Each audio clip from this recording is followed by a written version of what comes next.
लू रुआन, जो हमेशा मुझसे दूर रहती थी, उस दिन मेरे कैंसर डायग्नोसिस की रिपोर्ट देखकर रुक गई। पर बात करते हुए उसने पूछा कि तुम्हें कितने महीने बचे हैं। मुझे लगा वो हमारे 5 साल के कॉन्ट्रैक्ट की बात कर रही है, तो मैंने कहा करीब 1 महीना बाकी है। वो चुप हो गई। बाद में जब मैं चुपके से नया साल मनाने विदेश चला गया, तो एक दोस्त ने बताया कि लू रुआन पागलों की तरह अपने बीमार पति को ढूंढ रही है, उसे जिंदा या मुर्दा ही सही, धरती खोद कर भी ढूंढेगी। उस समय वो पूरी तरह से डूबी हुई थी उस डायग्नोसिस में। उसे नहीं पता था कि वो सिर्फ एक एक्सेसरी थी। फिर वो होश में आई। टेबल पर 3 डिश और एक सूप था, जो सब लू रुआन के फेवरेट थे। पर उस रात उसकी भूख नहीं थी। उसने कुछ निवाले खाए, फिर ऊपर देखकर मुझसे पूछा कितना टाइम बचा है। मैं थोड़ा चौंका, फिर समझ गया कि वो 5 साल के कॉन्ट्रैक्ट की बात कर रही है। मैंने कहा एक एक महीना बाकी है। मैं उस दिन के लिए पूरी तरह तैयार था। जब हमारी शादी हुई थी, तो लू रुआन की सेक्रेटरी ने मुझे सख्ती से वार्न किया था कि लू रुआन ने मुझसे पारिवारिक दबाव और सबसे बढ़कर इसलिए शादी की थी क्योंकि मेरी शक्ल उसके व्हाइट मूनलाइट से थोड़ी मिलती थी, जो 5 साल पहले विदेश चला गया था। मैं सिर्फ एक सब्स्टिट्यूट था, और अब वो व्हाइट मूनलाइट वापस आने वाला है। अचानक उसने कॉन्ट्रैक्ट के बारे में पूछा, तो मुझे लगा वो चाहती है कि मैं उसके लिए जगह छोड़ दूं। बात खत्म करने के बाद मैंने देखा कि लू रुआन के माथे पर थोड़ी शिकन आ गई। मैंने बेबसी से कहा, प्लीज टेंशन मत लो मैडम, उस समय तक मैं खुद ही चला जाऊंगा। मैं समझ सकता हूँ, आखिर 5 साल से तुम उसी का इंतजार कर रही हो। तुम नहीं चाहोगी कि तुम्हारे साथ कोई और आदमी दिखे। इन सालों में लूरवान ने मेरे साथ काफी अच्छा बिहेव किया है, तो मुझे उसे मुश्किल में नहीं डालना चाहिए। तो क्या कहते हो मैडम? मैं जल्द से जल्द शिफ्ट हो जाऊं, पर यंग चेन में फ्लैट ढूंढना मुश्किल है। क्या तुम मुझे 3 दिन दे सकती हो? 3 दिन में मैं पक्का शिफ्ट हो जाऊंगा। क्या तुम सच में इतना शिफ्ट होना चाहते हो? इस पर लूरवान को कुछ गुस्सा आया। मैं नहीं समझ पाया। वो उठी और बोली, मैंने तुम्हें जाने को नहीं कहा, बस यही रहो। फिर सीधे स्टडी रूम में चली गई। मैं उसे देखता रहा। आमतौर पर लूरवान खुद से बात नहीं करती थी। आज उसने खुद से कॉन्ट्रैक्ट पूछा, तो जाहिर है वो ये मामला जल्दी सॉल्व करना चाहती है, और मैं पहले ही जाने को तैयार हूँ। लॉजिकली उसे खुश होना चाहिए था, पर क्यों गुस्सा हुई? सोचने पर मुझे लगा कि वो एक बहुत बड़ी बिजनेस प्रेसिडेंट है। उसमें कॉन्ट्रैक्ट की स्पिरिट है। वो अपनी इज्जत नहीं खोना चाहती, इसलिए कॉन्ट्रैक्ट का बचा महीना पूरा करना चाहती है। वो हमेशा ऐसी रही है। हालांकि मेरे साथ डिस्टेंस रखा, पर वादा कभी नहीं तोड़ा। चूंकि वो कॉन्ट्रैक्ट की रूह है, तो मैं भी बेहिसाब नहीं हो सकता। बेहतर होगा जल्दी से रहने की जगह ढूंढूं। डिनर और साफ सफाई के बाद मैंने कॉफी टेबल से एक फाइल उठाई और कमरे में आ गया। ये फिल्म 3 दिन में शूट शुरू होगी। मुझे जल्दी से स्क्रिप्ट समझनी है। फाइल खोलते ही मैं चौंक गया, क्योंकि ये डायग्नोसिस मेरे साथ था। ये डायग्नोसिस मेरे किरदार की एक एक्सेसरी थी। शायद गलती से ये एक्सेसरी स्क्रिप्ट के साथ आ गई। डिनर के बाद मैं स्टडी टेबल पर बैठा और पूरे फोकस के साथ स्क्रिप्ट पढ़ने लगा। चाहे जो भी करूं, 100% एनर्जी लगाता हूँ। गुजी ने मेरे लिए जो रोल दिलाया है, वो सिर्फ एक सपोर्टिंग कैरेक्टर है और लो बजट की एक वेब सीरीज है। फिर भी मैंने पूरे जोश के साथ इस किरदार की पर्सनैलिटी समझने में लगा दिया। वक्त तेजी से बीता और 9 बज गए। मैंने घड़ी देखी और किचन की तरफ बढ़ा। लू रुआन एक वर्कहॉलिक है, खासकर जब से उसने फैमिली बिजनेस को हैंडल किया है। इतनी बिजी रहती है कि ठीक से खाना भी नहीं खा पाती। धीरे धीरे उसे पेट की भयंकर बीमारी हो गई। जब मुझे पता चला, तो मैंने काफी पैसे खर्च करके कई फेमस डॉक्टर्स से सलाह ली। मेडिसिन की बहुत सी किताबें खरीदी और एक हर्बल दलिया बनाने का तरीका ढूंढ निकाला। बहुत अच्छा काम करता है। जब से लू रुआन ये दलिया खाने लगी है, उसके सिम्टम काफी कम हो गए हैं। इसलिए हर रात मैं उसके लिए दलिया बनाता हूँ, चाहे लू रुआन अक्सर घर पर हो या न हो। पिछले 5 सालों से मौसम चाहे जो हो, मैं ये दलिया भेजता हूँ। एक अच्छे एम्प्लॉय की तरह मैं खुद को काफी ईमानदार समझता हूँ। जल्दी से सुगंधित दलिया तैयार हो गया। मैंने एक बड़ी बॉल भरी और स्टडी रूम के दरवाजे तक पहुंचा। तभी अंदर से लू रुआन की आवाज आई। वो किसी से फोन पर बात कर रही थी। उसकी आवाज बेहद नरम थी। सोचना मुश्किल था कि आमतौर पर इतनी ठंडी लू रुआन का भी ऐसा साइड है।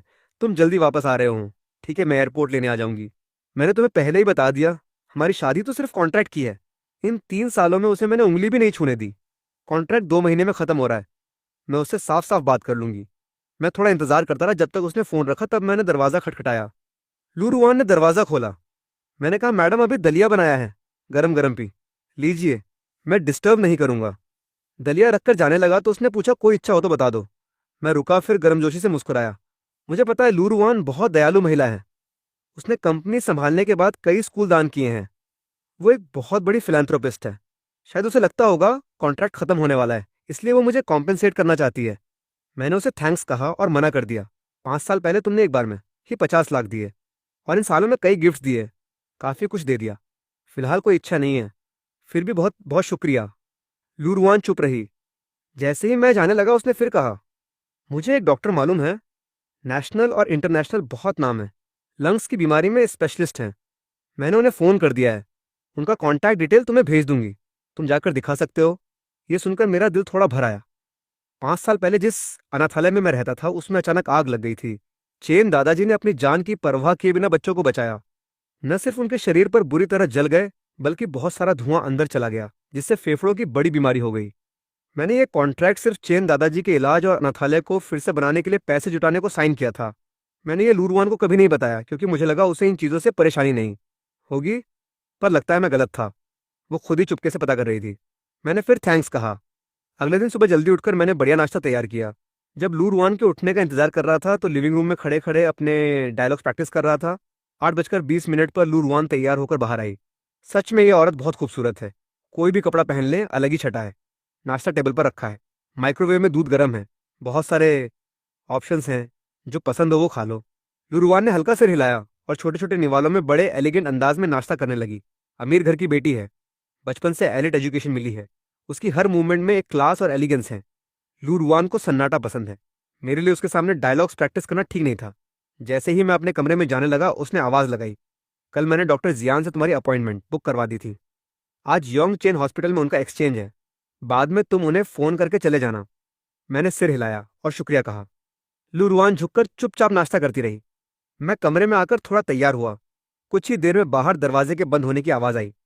शायद लूरवान ऑफिस चली गई। तैयार होकर मैंने टैक्सी से हॉस्पिटल जाने को किया, तभी मेरे सामने एक सफ़ेद पोर्शे आकर रुकी। खिड़की नीचे हुई और लूरवान का खूबसूरत चेहरा दिखा। अंदर आओ, मैं छोड़ देती हूँ। मैं थोड़ा चौंका। मैं जानता हूँ इस कार का मतलब लूरवान के लिए। उसकी कई अच्छी कारों में से ये सबसे साधारण है, पर ये वही कार है जो उसके व्हाइट मूनलाइट ने गिफ्ट की थी। लुरुआन इस कार को बहुत स्पेशल ट्रीटमेंट देती है। उसके करोड़ों की स्पोर्ट्स कारों को कोई फर्क नहीं पड़ता, पर इस कार को प्यार से साफ करती है। किसी और लड़के को इस कार में नहीं बैठने देती, यहां तक मुझे भी नहीं। मैंने कहा, मैडम टेंशन मत लीजिए, मैं टैक्सी ले लूंगा। कहीं ये कार खरोंच या गंदी हो गई तो मैं इसकी कीमत नहीं चुका सकता। लुरुआन का चेहरा उतर गया और उसकी ठंडी नजरों के सामने मैं हार गया और शुक्रिया कहकर गाड़ी में बैठ गया। अंदर अजीब सन्नाटा था। तभी लुरुआन ने सन्नाटा तोड़ा। उसने पूछा, वो डायग्नोसिस तुम्हें कब हुआ था? मुझे लगा वो चेन दादाजी के बारे में पूछ रही है, तो मैंने कहा 2 साल पहले। उसने माथा सिकोड़ते हुए पूछा, पहले क्यों नहीं बताया? मैं हैरान था। लग रहा था आज वो ज्यादा बात कर रही है। पिछले दिनों में इतनी बातें पूरे साल नहीं हुई, पर सोचा अच्छी नीयत है इसलिए बोला, मैडम तुम काम में बिजी रहती हो इसलिए इन बातों से प्रेशर देना नहीं चाहता था। उसने चिढ़कर कहा, कॉन्ट्रैक्ट की शादी सही है, पर कानूनी तौर पर हम पति पत्नी हैं। ऐसी बातें मुझसे नहीं छिपानी चाहिए थी। फिर हंसते हुए कहा, जरूरत हो तो किसी भी वक्त फोन कर सकते हो। मैंने दिल से शुक्रिया अदा किया। लूरवान मुझे देखती रही, फिर हॉस्पिटल से निकल गई। अंदर जाकर मैं वार्ड के तीसरे बेड की तरफ बढ़ा। वहां कोई 60 साल का बूढ़ा आदमी लेटा हुआ था। उसका चेहरा बड़ी आग के कारण विकृत हो गया था। कई सर्जरी हुई थी, पर वो बहुत अच्छी तरह देख सकता था। वो बहुत खुश था और मुझे देखकर दांत दिखाकर हंसा। ओ, तुम्हारा काम इतना जरूरी है, रोज रोज बूढ़े के पास आने की जरूरत नहीं। मैंने कहा, दादाजी मैंने तुम्हारे लिए एक लंग स्पेशलिस्ट अरेंज की है। आज वो हॉस्पिटल में आए हुए हैं, बाद में उनको बुलाकर चेक करवाएंगे। मैं बेड के पास बैठ गया और सेब छीलने लगा। अभी आधा छीला था कि डॉक्टर्स का एक दल वार्ड में आ धमका। सबसे आगे एक लंबी डॉक्टर थी और मास्क पहने होने के बावजूद उसकी आंखों से कमाल का सौंदर्य झांक रहा था। ये थी सू श्याओक्स्यू, प्रोविंस हॉस्पिटल की जीनियस डॉक्टर और चेन दादाजी की ट्रीटिंग फिजिशियन। मैंने जल्दी से हेलो कहा। पिछले 10 सालों से उनकी देखभाल करने के लिए डॉक्टर बाई का शुक्रिया। इस दयालु डॉक्टर का मैं बहुत एहसानमंद हूँ। सू श्याओक्स्यू ने मुझे एक तरफ बुलाया और पूछा कि क्या तुम इन दिनों पैसों की कमी तो नहीं महसूस कर रहे हो? चेन दादाजी के इलाज का खर्च खत्म हो गया है। मैं तुरंत समझ गया वो क्या कहना चाहती थी। सच में आजकल पैसों की बहुत कमी है। लू रुआन ने शुरू में जो 50 लाख दिए थे वो खत्म हो चुके थे। पिछले 2 सालों में थोड़ा और पैसा कमाया था, सब इलाज और अनाथालय में लगा दिया। मैंने लू रुआन से पैसे मांगने के बारे में भी सोचा था, पर वो मेरी कुछ नहीं लगती, बल्कि उसने मुझे अच्छा रखा है। मैं उसके सामने मुंह नहीं खोल सकता। मैंने डॉक्टर बाई को थैंक्स कहा और उनकी मदद ठुकरा दी। सू श्याओक्स्यू ने पिछले सालों में मेरी बहुत मदद की है। मैं उनके एहसानों के नीचे और नहीं दबना चाहता। वो हल्की सी सिसकी, 10 साल का साथ था। वो मेरा मिजाज जानती थी। मैं दिखने में भले ही हल्का हूं, पर जिद में किसी से कम नहीं। उसने कहा, ठीक है, जरूरत हो तो बता देना, जब तक तुम मुझे अपना दोस्त न समझो। बेशक मुश्किल में पहले तुम ही काम आओगे। उसके चेहरे के मास्क के पीछे एक हल्की लाली दौड़ गई और उसकी नजरें मेरे चेहरे पर ठहर गईं। उसका दिल तेजी से धड़कता है। सबके चले जाने के बाद भी वो देखती रही। एक साथी ने आकर उसके कंधे पर हाथ रखा तो वो चौंकी। उसने देखा अपने बेस्ट फ्रेंड वांगजी का हंसता चेहरा। वांग जी ने छेड़ा क्या तांता लगा रखा है? सु शाओजू ने झल्लाते हुए कहा। तू और मैं जानते हैं, हर बार देखती है तो आंखें फटी की फटी रह जाती हैं। उसका चेहरा और भी गुलाबी हो गया। बकवास बंद कर। उसके लिए सिर्फ एक डॉक्टर और मरीज के परिवार वाले के बीच का सामान्य आदान प्रदान है। इतना बढ़ा चढ़ाकर मत बोल। क्या तुम खुद इस बात को मानती हो? इन 10 सालों में तुमने उस चेन बूढ़े की अपने दादा की तरह देखभाल की है। मैंने कभी इतने लगन से मरीज की देखभाल करने वाला डॉक्टर नहीं देखा। सच कहूं तो क्या तुम उनकी पोती बन गई हो, सु श्योक्स्यू? अगर सच में पसंद है तो पीछा करो। आजकल इसमें कौन सी बड़ी बात है? ये लड़का भी काफी अच्छा है, सुपर हैंडसम और बहुत जेंटलमैन है। उसके अनाथालय में इतने लोग आते हैं पर सब सिर्फ एक नजर देखकर चले जाते हैं। सिर्फ वो ही है जिसने 10 साल पहले से आज तक ऐसे ही देखभाल की है। आज के समय में ऐसे संस्कारी लोग कम हैं। भले ही उसके पास पैसे न हो, पर तुम्हारे परिवार के पास तो पैसों की कमी नहीं है। सू श्योक्सू की आंखों में एक तकलीफ थी। उसे आज भी वो दिन याद है, 10 साल पहले जब मैं उसके सामने घुटनों के बल बैठा था, आंखों में अनुरोध और बेबसी लिए चेन बूढ़े को बचाने की गिड़गिड़ाहट कर रहा था। उस समय अनाथालय में बहुत सारे लोग थे। कुछ को बड़ी आग की चिंता थी कि उनका सब कुछ जलकर राख हो गया। कुछ चेन दादाजी की सेफ्टी को लेकर टेंशन में थे। पर सिर्फ मैं ही था जो पूरे दिल से मरीज की सुरक्षा और उसकी चिंता में लगा हुआ था। उसके बाद वो रोज मुझे चेन दादाजी के बेड के सामने खड़ा देख सकती थी, दिन ब दिन। कहते हैं कि लंबी बीमारी के आगे कोई भी नहीं टिकता, पर सू शाओक्स्यू ने मेरे चेहरे पर कभी जरा सी भी बेसब्री नहीं देखी। शायद इसी ईमानदारी ने उसे हिलाकर रख दिया और उसने भी चेन दादाजी की केयर में अपनी पूरी ऊर्जा लगा दी। धीरे धीरे वो मुझसे परिचित हो गई। जिस चीज ने सच में दोनों के बीच रिश्ता बेहतर किया वो था एक मेडिकल डिस्प्यूट। 1 साल पहले मरीज के परिवार वाले 7-8 लोगों की टोली में आए। गैस पॉइजनिंग का मरीज इलाज न हो सका तो उन्होंने हॉस्पिटल और डॉक्टर को दोषी ठहराया। कहा कि मेडिकल नेग्लिजेंस हो रहा है और भारी भरकम कंपनसेशन मांगा। मामला नहीं सुलझा तो उन लोगों ने सू शाओक्सू पर हमला करना शुरू कर दिया। उसे पार्किंग में घेर लिया। कुछ ने देर रात तक हमले की साजिश रची। उसी समय मैंने ही उसके लिए वो वार रोका था और पूरे 1 महीने हॉस्पिटल में रहने के बाद ठीक हुआ था। सू शाओक्सू यादों से बाहर आई। उसने कड़वी मुस्कान के साथ कहा, ऐसी बातें बोलनी मना है, उसकी शादी हो चुकी है। वांग जी बहुत हैरान हुई। पर इतने सालों में मैंने उसकी पत्नी को कभी उसके पास क्यों नहीं देखा? तो बोला, उसकी पत्नी ऑफिस के काम में बहुत बिजी रहती है। क्या अफसोस है, ये भाई तो बड़ा प्यारा है। पता नहीं कौन सी औरत इतनी अच्छी किस्मत वाली है कि उसे पा लिया। वांग जी के दिल में बहुत अफसोस था। उसने सोच रखा था कि अगर सू शॉक्सू को कोई दिलचस्पी नहीं है तो वो खुद कोशिश करे, पर किसी को पता था कि उसकी शादी हो चुकी है। सू शॉक्सू का मन भी दुख से भर आया। दरवाजे के उस पार उसने मुझे देखा। मैं चेन बूढ़े के साथ हंसी मजाक कर रहा था। उसका दिन का समय चुपचाप गुजर गया क्योंकि लू रुआन ने पहले ही सब सेट कर दिया था। डॉक्टर जियान के साथ अपॉइंटमेंट बहुत अच्छी रही। चेकअप के बाद डॉक्टर जियान ने साफ कहा कि चेन दादाजी की बीमारी पूरी तरह ठीक हो सकती है। बस एक बहुत महंगी सर्जरी फीस चाहिए। ये अच्छी खबर सुनकर मैं पूरे दिन बहुत अच्छा मूड में रहा। जब घर लौटा तो लू रुआन अभी वापस नहीं आई थी। ये एक रूटीन ऑपरेशन है। साल के अधिकतर दिन वो घर से बाहर होती है। ऑफिस के काम के चलते ज्यादातर समय कंपनी में सोती है। मुझे भी पता है कि लुरवान मेरे संपर्क से जितना हो सके उतना बचती है। वो सच में अपने मूनलाइट से बहुत प्यार करती है। पिछले 3 सालों से उसने अपने को उसके लिए पवित्र रखा है। बिजनेस के अलावा और किसी भी पुरुष के साथ ज्यादा नजदीकी नहीं रखती, यहाँ तक कि मुझसे भी नहीं। रात को 9 बजे के बाद मैंने दलिया बनाया और टैक्सी लेकर लू रुवान की कंपनी के 80 मंजिल ऊंचे बिल्डिंग लियू के पास पहुंचा। नीचे लॉबी में घुसते ही अंदर महल जैसी खूबसूरती देख मैं सोच में पड़ गया कि लू ग्रुप की फाइनेंशियल ताकत कितनी ठोस है। खासकर जब से लू रुवान ने कंट्रोल किया है, लू ग्रुप और भी फल फूल रहा है। मैं यहाँ खड़ा था, अपने आप को बहुत तुच्छ समझ रहा था। जो चीज मैं आमतौर पर घर पर लू रुवान के सामने महसूस करता था, जब मैं उसकी कंपनी के नीचे खड़ा हुआ तो सच में एहसास हुआ कि दोनों के बीच कितनी बड़ी दूरी है। मैंने कहा, प्लीज मैडम से ये दलिया पहुंचा दीजिए। सेक्रेटरी सुसान एलिवेटर से बाहर आई और उसने अपना पतला हाथ बढ़ाया। मैंने दलिया उसके हाथ दे दिया और जाने लगा। तभी उसने कहा कि जोयू के लौटने की डेट आगे बढ़ गई है। हो सकता है कल शाम तक वो वापस आ जाए। जोयू वही मूनलाइट है जिसे लू रुआन 3 साल से याद कर रही थी। इसलिए गलत फहमी से बचने के लिए बेहतर होगा कि मैं जल्दी से मैडम लियू के घर से शिफ्ट हो जाऊं। मैंने सिर हिलाया। मैं कमरा ढूंढ रहा हूं। यह सुनकर सुसान थोड़ी हैरान हुई और उसने मुझे बारीकी से देखा। हालांकि वो जानती थी कि लू रुआन और मैंने कॉन्ट्रैक्ट की शादी की है, पर वो मेरी असली वजह नहीं जानती थी कि मैं चेन दादाजी की सर्जरी और अनाथालय के लिए पैसे जुटा रहा हूं। वो सोचती थी मैं एक ऐसा जिगोलो हूं जो किसी और के पैसों पर पल रहा है, इसलिए वो हमेशा मुझसे नफरत करती है और मुझसे अच्छे से बात नहीं करती। उसने सोचा था कि मैं थोड़ा चिपकूंगा। मैं तो इतना समझदार था कि उसे कुछ कहने से पहले ही खुद कमरा ढूंढने लगा। उसे लगा ये बहुत अच्छा है, बच गए मुंह की खाने से। उसने कहा, अच्छा है, तुम ऐसा सोच सकते हो। तुम्हें भी पता है कि मैडम लियू का दिल हमेशा जो यू में लगा रहा है। ये हकीकत कभी नहीं बदली। जो मैं कह रही हूँ भले ही बुरा लगे, पर फिर भी तुम्हें याद दिलाना चाहती कि तुम अनाप शनाप सपने मत देखो। एक मेंढक कभी हंस का मांस नहीं खा सकता। मैं समझता हूँ तुम्हें आत्मबोध होना चाहिए, चले जाने के बाद आस नहीं रखनी कि तुम कभी मैडम लियू को परेशान करना, इससे उनकी जिंदगी में समस्या आएगी। तुम जानते हो मैडम लियू बहुत दयालु हैं, कुछ बातें वो नहीं कह पाएंगी, इसलिए मैं कह रही हूँ। मैंने मुट्ठियां भींच ली, कुछ देर सोचा, फिर धीरे धीरे उन्हें ढीला कर दिया और सिर हिलाया। ये तो एक्सचेंज एक्सचेंज ही था।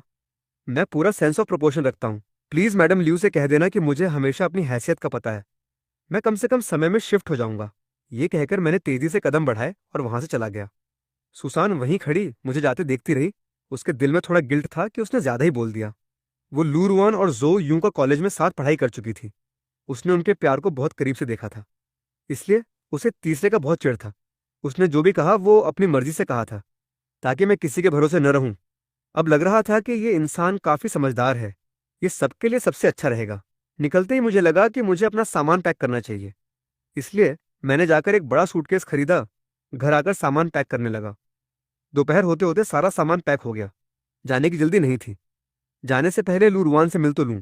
मैं शाम के 6 बजे तक इंतजार करता रहा, पर वो नहीं लौटी। पता नहीं आज वो लौटेगी या नहीं। फिर मैंने फोन निकाला और मैसेज भेजा कि क्या तुम रात को लौटोगी। लू रुआन ने सिर्फ 2 शब्दों में जवाब दिया, काम है। मैंने फिर लिखा, मैंने सारा सामान पैक कर लिया है, रात को शिफ्ट हो सकता हूँ, तुमसे पर्सनली मिलकर जाना चाहता हूँ। अगर तुम बिजी हो तो यहीं बता देता हूँ। दवा और दलिया का नुस्खा मैंने डाइनिंग टेबल पर रख दिया है, आगे से तुम्हें दलिया नहीं भेज पाऊंगा। मैं इन 2 दिनों में फ्री हूँ, डिवोर्स सर्टिफिकेट की जरूरत हो तो बता देना। लू रुआन ने कुछ जवाब नहीं दिया। फोन रखकर मैंने आखिरी बार घर की साफ सफाई की और फिर सूटकेस खींचकर नीचे की तरफ बढ़ा। पीछे मुड़कर उस घर को देखा जहां मैं करीब 10 साल रहा था। मुझे एक अजीब सी उदासी हुई।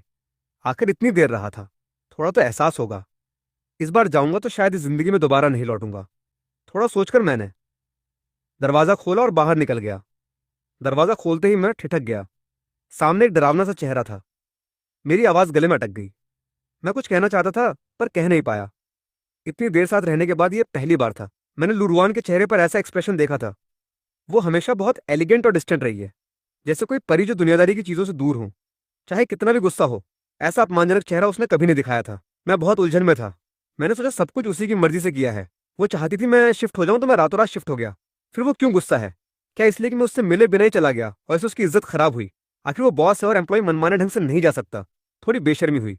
मैंने कहा, सॉरी मैडम, मुझे आपसे मिलकर जाना चाहिए था। मैं माफी चाहता हूँ। मुझे नहीं पता कि लुरवान अचानक क्यों लौट आई थी।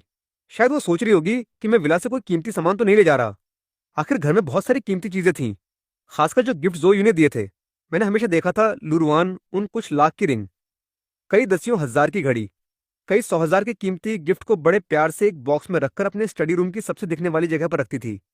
लगता था वो खुद उन्हें अक्सर देखती थी। घर में कई करोड़ों की पेंटिंग और घड़ियां थीं। उसने कभी मुझ पर शक नहीं किया। अब जा रहा हूं तो उसे चिंता होना लाजमी है। इसलिए मैंने जल्दी से कहा, मैडम, मैं तो अपने कपड़े लेकर जा रहा हूँ। क्या आप सूटकेस चेक करना चाहेंगी या आप अपना सामान काउंट कर लीजिए फिर जाऊं? क्या मैं तुम्हारी नजरों में ऐसा इंसान हूं? लुरुआन ने अचानक पूछा। मैं चौंक गया और अपने आप को धिक्कारा। सोचता भी ऐसा क्यों हूं? अगर ये बात सबके सामने आ गई तो लोग उसे छोटा समझने लगेंगे कि वो छोटी छोटी चीजों की परवाह करती है। इसलिए मैंने जल्दी से मुंह सुधारा कि मेरा मतलब ये नहीं था।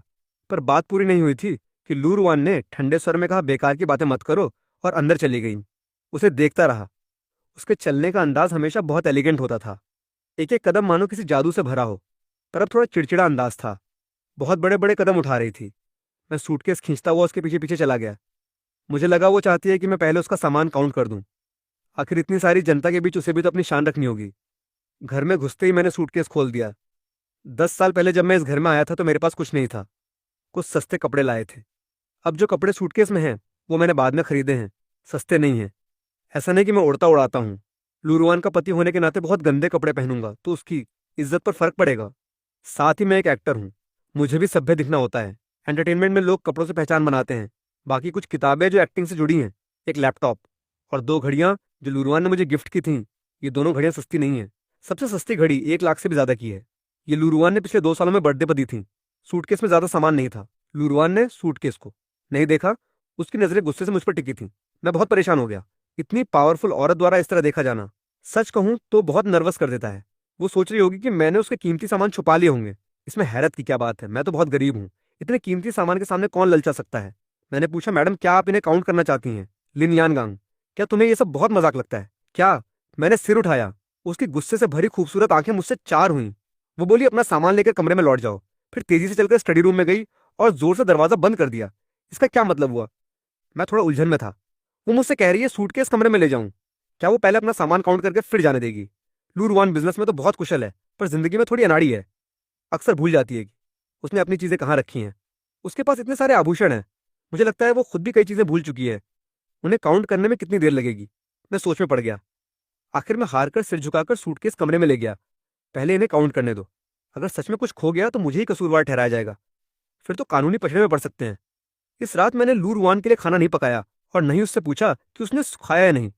मेरा मन बहुत बेचैन था। कल दोपहर को जो यूं लौटेगा, हो सकता है लूरवान उसे साथ लेकर आ जाए।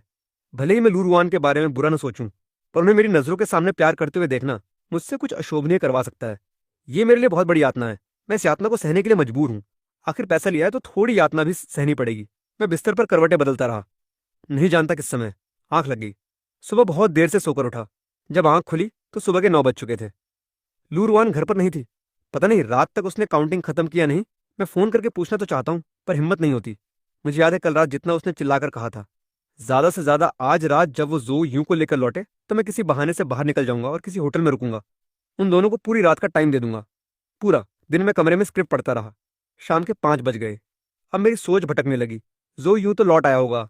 लूरवान को इतने सालों से उसकी याद थी। अब वो बहुत खुश होगी। वे दोनों अब क्या कर रहे होंगे, सोचकर मैं उदास हो गया। कभी कभी मैं बहुत इनसिक्योर हो जाता हूँ, खासकर जब जो यूं जैसे परफेक्ट आदमी से तुलना करता हूँ। उसकी फैमिली भी अच्छी है, हैंडसम भी है, बहुत बड़ा स्टार है, और सुनने में उसकी पर्सनैलिटी भी बहुत अच्छी है। हर चीज़ में वो परफेक्ट है। तुलना में मैं सिर्फ एक यतीम हूँ जो सिर्फ छोटे मोटे रोल कर पाता है। उसके सामने मैं बहुत छोटा लगता हूँ। इसमें कोई हैरानी नहीं कि लूरवान जैसी खूबसूरत सीईओ उसी पर दिल हार बैठी हो। ये नहीं कह सकता कि मैं लूरवान से बहुत प्यार करता हूँ, पर इस समय जो यूं से थोड़ी जलन तो जरूर होती है। मैंने फोन निकाला तो अचानक देखा कि सुसान ने एक मोमेंट पोस्ट किया था जिसमें उसने एक रेस्टोरेंट है, मैं जो यूं और लूरवान को साथ खाना खाते हुए फोटो लगाई थी। सच में जो यूं बहुत हैंडसम है। एक आदमी की नज़र से देखूं तो लगता है इसमें कोई कमी नहीं है। वो और लुरवान साथ बैठकर बिल्कुल फिल्मी जोड़ी लग रहे थे। कैप्शन में लिखा था, कई मोड़ खाने के बाद भी तुम ही तुम हो। इस कपल को 100 मिलियन सालों का सपोर्ट। मैंने खुद को रोकने की बहुत कोशिश की, पर लगातार उस फोटो को देखता रहा। उस फोटो में लुरवान के चेहरे पर मुस्कान थी, एक ऐसी मुलायमियत जो मैंने उसके चेहरे पर पहले कभी नहीं देखी थी। पता चला वो मुस्कुरा तो सकती है, पर उसकी मुस्कान सिर्फ उसी को मिलती है जिससे वो प्यार करती है, और मैं तो सिर्फ उसका एम्प्लॉय हूँ। मैं उसकी मुस्कान का हकदार नहीं हूँ। मैं चुपचाप फोन रखकर उठ गया। मेरा मन काफी डिस्टर्ब हो चुका था। मैंने खाना नहीं बनाया बल्कि ऑनलाइन ऑर्डर कर लिया। मैं अपने आप में ही खो गया था। अगर उन्हें पुरानी यादों को ताज़ा करना है तो किसी होटल में कमरा लेकर आराम से करें। मैं खाना खा ही रहा था कि थोड़ी देर में दरवाजे की घंटी बजी। मैंने सोचा खाना तो आ गया, फिर ये कौन हो सकता है? शायद प्रॉपर्टी मैनेजमेंट का कोई बंदा होगा। मैं दरवाजे की तरफ बढ़ा। दरवाजा खोला तो सन्न रह गया। सामने लू रुआन खड़ी थी। वो अब तक कैसे लौट आई? क्या उसे इस समय जो यूं के साथ होटल में अपने प्यार के किस्से सुनाते हुए नहीं होना चाहिए था? मैंने बाहर झांका। सिर्फ वो थी। जो यूं कहीं नजर नहीं आ रहा था। क्या देख रहे हो? उसने नाक सिकोड़ी। मैंने कहा कुछ नहीं। तुम कैसे लौट आई? लूरवान ने चिढ़कर कहा, ये मेरा घर है। शायद वो अपनी पत्नी के साथ वक्त बिताने का मजा लेना चाहती थी, पर मैं इतना साहस नहीं कर सकता था। मैं डरते डरते उसे अंदर ले आया। शायद वो बहुत घमंडी और पारंपरिक सोच वाली औरत है। उसका घमंड पहली मुलाकात में ही सब कुछ लुटाने नहीं देता। मैं ये तो जानता ही था। हालांकि बाहर की दुनिया जानती है कि उसकी शादी हो चुकी है, पर पिछले कुछ सालों में उसके पीछे बहुत सारे लड़के पड़े रहे हैं। लेकिन उसने किसी के साथ ज्यादा नजदीकी नहीं बनाई और नहीं कोई स्कैंडल हुआ। इतने सालों की दूरी शायद दोनों के बीच थोड़ी दूरी बना देती है। एक बार जब वो फिर से एक दूसरे से घुल मिल जाएंगे तो शायद सारी बाधाएं टूट जाएंगी। क्या तुमने खाना नहीं बनाया था और ये खा रहे हो? घर में आकर उसने टेबल पर खाने का पैकेट देखा। मैंने कहा आज मन नहीं था इसलिए ऑर्डर कर लिया। खा लिया तुमने? क्या तुम्हारे लिए कुछ बना दूं? मुझे पता था उसने रात को जो यूं के साथ खाना खाया है। उसे मुझसे खाना नहीं बनवाना चाहिए था। उसने अचानक पूछा मन क्यों नहीं था। उसकी नज़र टेबल पर रखे मेरे फोन पर पड़ी। उस समय मैं फिर से उसी फोटो को देख रहा था। मैंने जूम कर लिया था। लू रुआन ने लगभग एक नज़र में वो फोटो देख ली। उसकी नज़र टिक गई। मैंने उसकी नज़रें देखी और मेरा सुंदर चेहरा तुरंत गुलाबी हो गया। मैं लगभग भागा। फोन उठाकर मैंने अपनी पीठ के पीछे छुपा लिया और बोला गलती से खुल गया था। उस समय मुझे समझ नहीं आ रहा था कि कहाँ मुंह छुपाऊं। कितनी शर्मिंदगी की बात है। सीधा सोशल डेथ। कैसे भूल गया कि फोन बंद करना था। अचानक लगा जैसे मर जाऊं। लू रुआन ने मेरे चेहरे को एक अजीब नजर से देखा। उसके होठों के कोने पर हल्की सी मुस्कान थी। मैं नीचे देख रहा था तो उसके चेहरे की खूबसूरती पर नजर नहीं गई। ज्यादा खाना ऑनलाइन ऑर्डर करने का खाना सेहत के लिए ठीक नहीं होता। लूरुआन ने एक वाक्य कहा और सीधा स्टडी रूम में चली गई। मैंने राहत की सांस ली। लगता है उसने इस बारे में ज्यादा नहीं सोचा। उसके दिल में भी तो सिर्फ जो यूं ही है। शायद उसे इस बात से कोई फर्क नहीं पड़ता कि मैं क्या सोचता हूँ। मैंने खुद को डांटा कि मैं कितना बेवकूफ हूं जो फालतू की टेंशन ले रहा हूँ। फिर जल्दी से खाना खत्म किया। खाली डिब्बे उठाकर नीचे फेंकने के लिए ले गया। जब वापस लौटने लगा तो दूर से एक सुंदर कुलीन स्पोर्टी जवान मेरी तरफ बढ़ता हुआ दिखा। ये था उसका व्हाइट मूनलाइट। जो यूं वो कैसे आ गया? मैंने नाक सिकोड़ी। अब समझ आया क्यों लूरुआन इतनी जल्दी लौट आई थी। वो अपने व्हाइट मूनलाइट को वक्त बिताने नहीं गई थी, बल्कि उससे घर पर मिलने का प्लान था। कितनी बेतुकी बात है। मैं सोचता था कि लूरुआन अपनी शराफत के कारण किसी को इतनी जल्दी घर नहीं लाएगी, पर लगता है मैं अति सोच रहा था। आखिर ये वो आदमी है जिससे वो बेइंतहा प्यार करती है। इतने सालों की जुदाई के बाद कैसे वो एक पल के लिए भी उससे दूर रह सकती है। पर इस समय मुझे बेहद बेचैनी हो रही थी। मैं सोच रहा था कि क्या मुझे वापस जाना चाहिए या नहीं। जल्दी से यहां से निकल जाऊं और इस बीमार इश्क की जोड़ी को अपनी जगह दे दूं, या पहले ऊपर जाकर लूरुआन से मिल लूं फिर चला जाऊं। जो यूं जब पास आया तो मैं मन ही मन उसकी तारीफ किए बिना नहीं रह सका। यह आदमी सच में खूबसूरत है। मेरी शक्ल और जो यूं की शक्ल में कुछ समानता है। शायद सड़क पर चलते हुए कोई भूल से हमें भाई समझ सकता है। ये कोई हैरानी नहीं कि लू रुआन ने मुझसे कॉन्ट्रैक्ट की शादी करने के लिए इतने पैसे खर्च कर दिए। इतना सामान चेहरा देखकर मुझे थोड़ी खुशी और थोड़ा गम दोनों हो रहा था। खुशी इसलिए कि इसी चेहरे की वजह से लू रुआन ने मुझे नोटिस किया और मैं चेन दादाजी के इलाज के लिए पैसे जुटा पाया। और गम इसलिए कि इसी चेहरे की वजह से मैं किसी और की सब्स्टिट्यूट बनकर रह गया। क्या तुम लिनान हो?